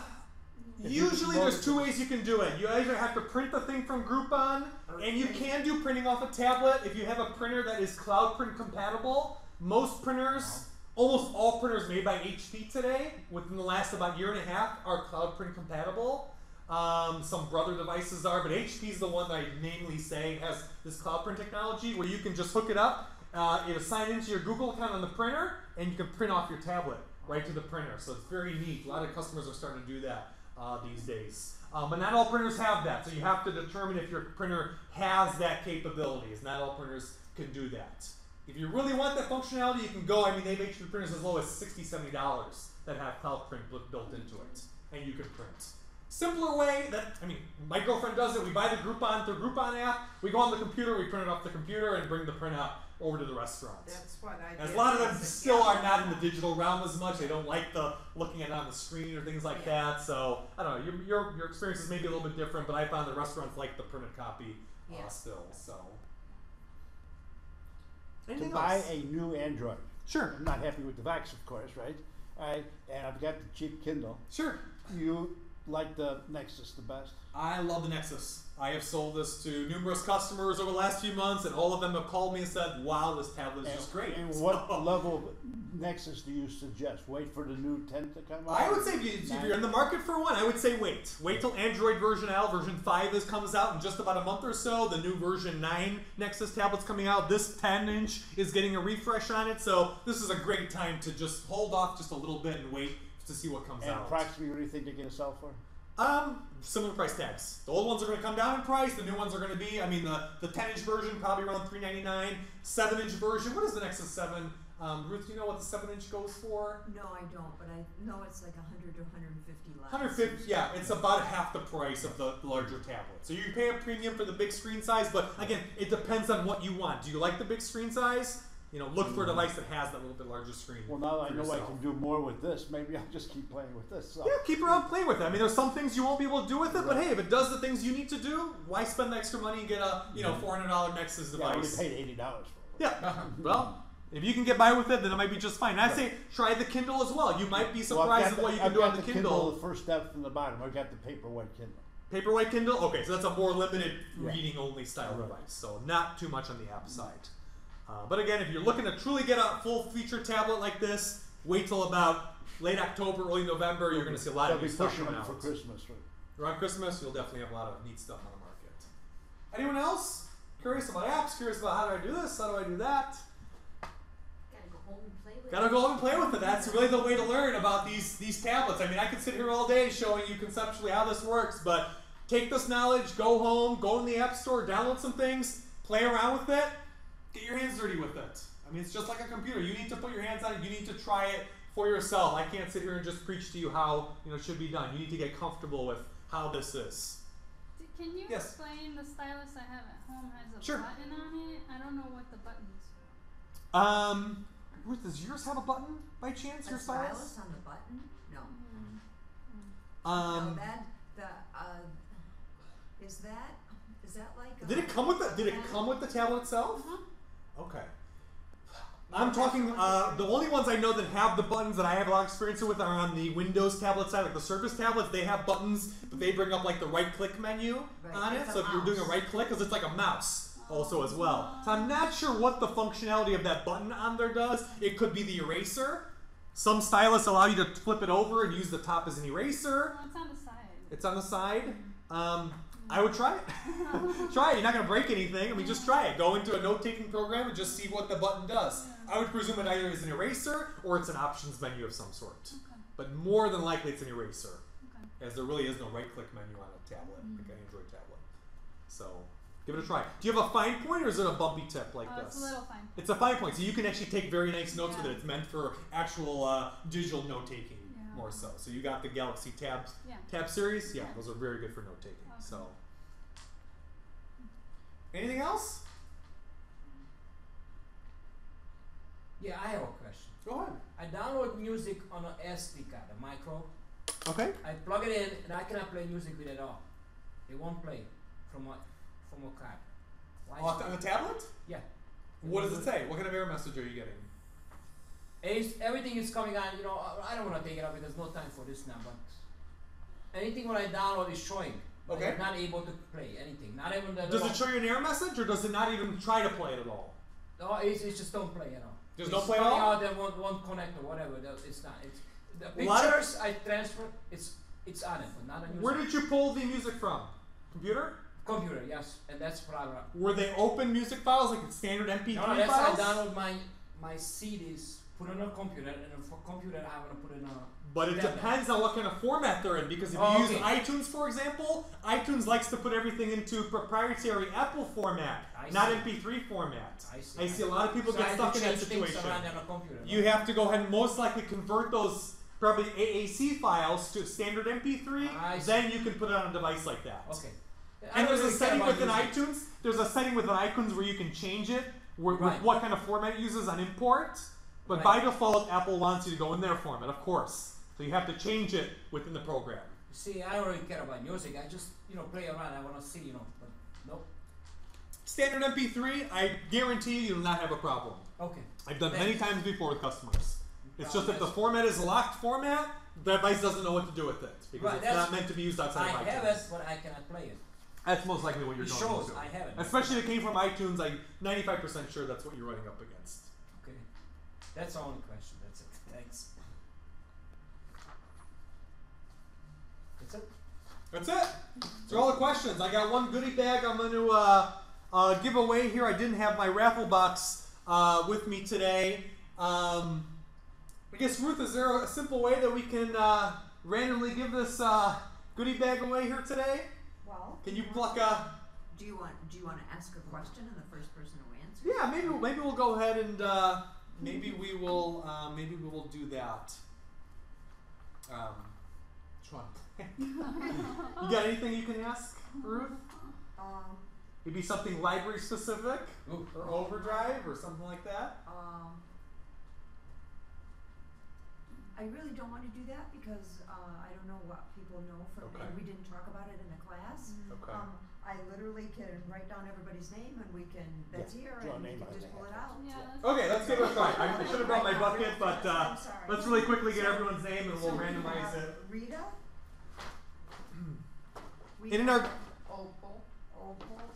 In our goodie bag today, I just got a few things from some of our sponsors. I got a magnet, company magnet. I've actually got a stylus, a bumpy point stylus. So if someone is looking to use that on their tablet, I put one of those in there. And a 20% off service coupon. This is the only place we give away such a big discount for our services. So you'll have one of those in there as well.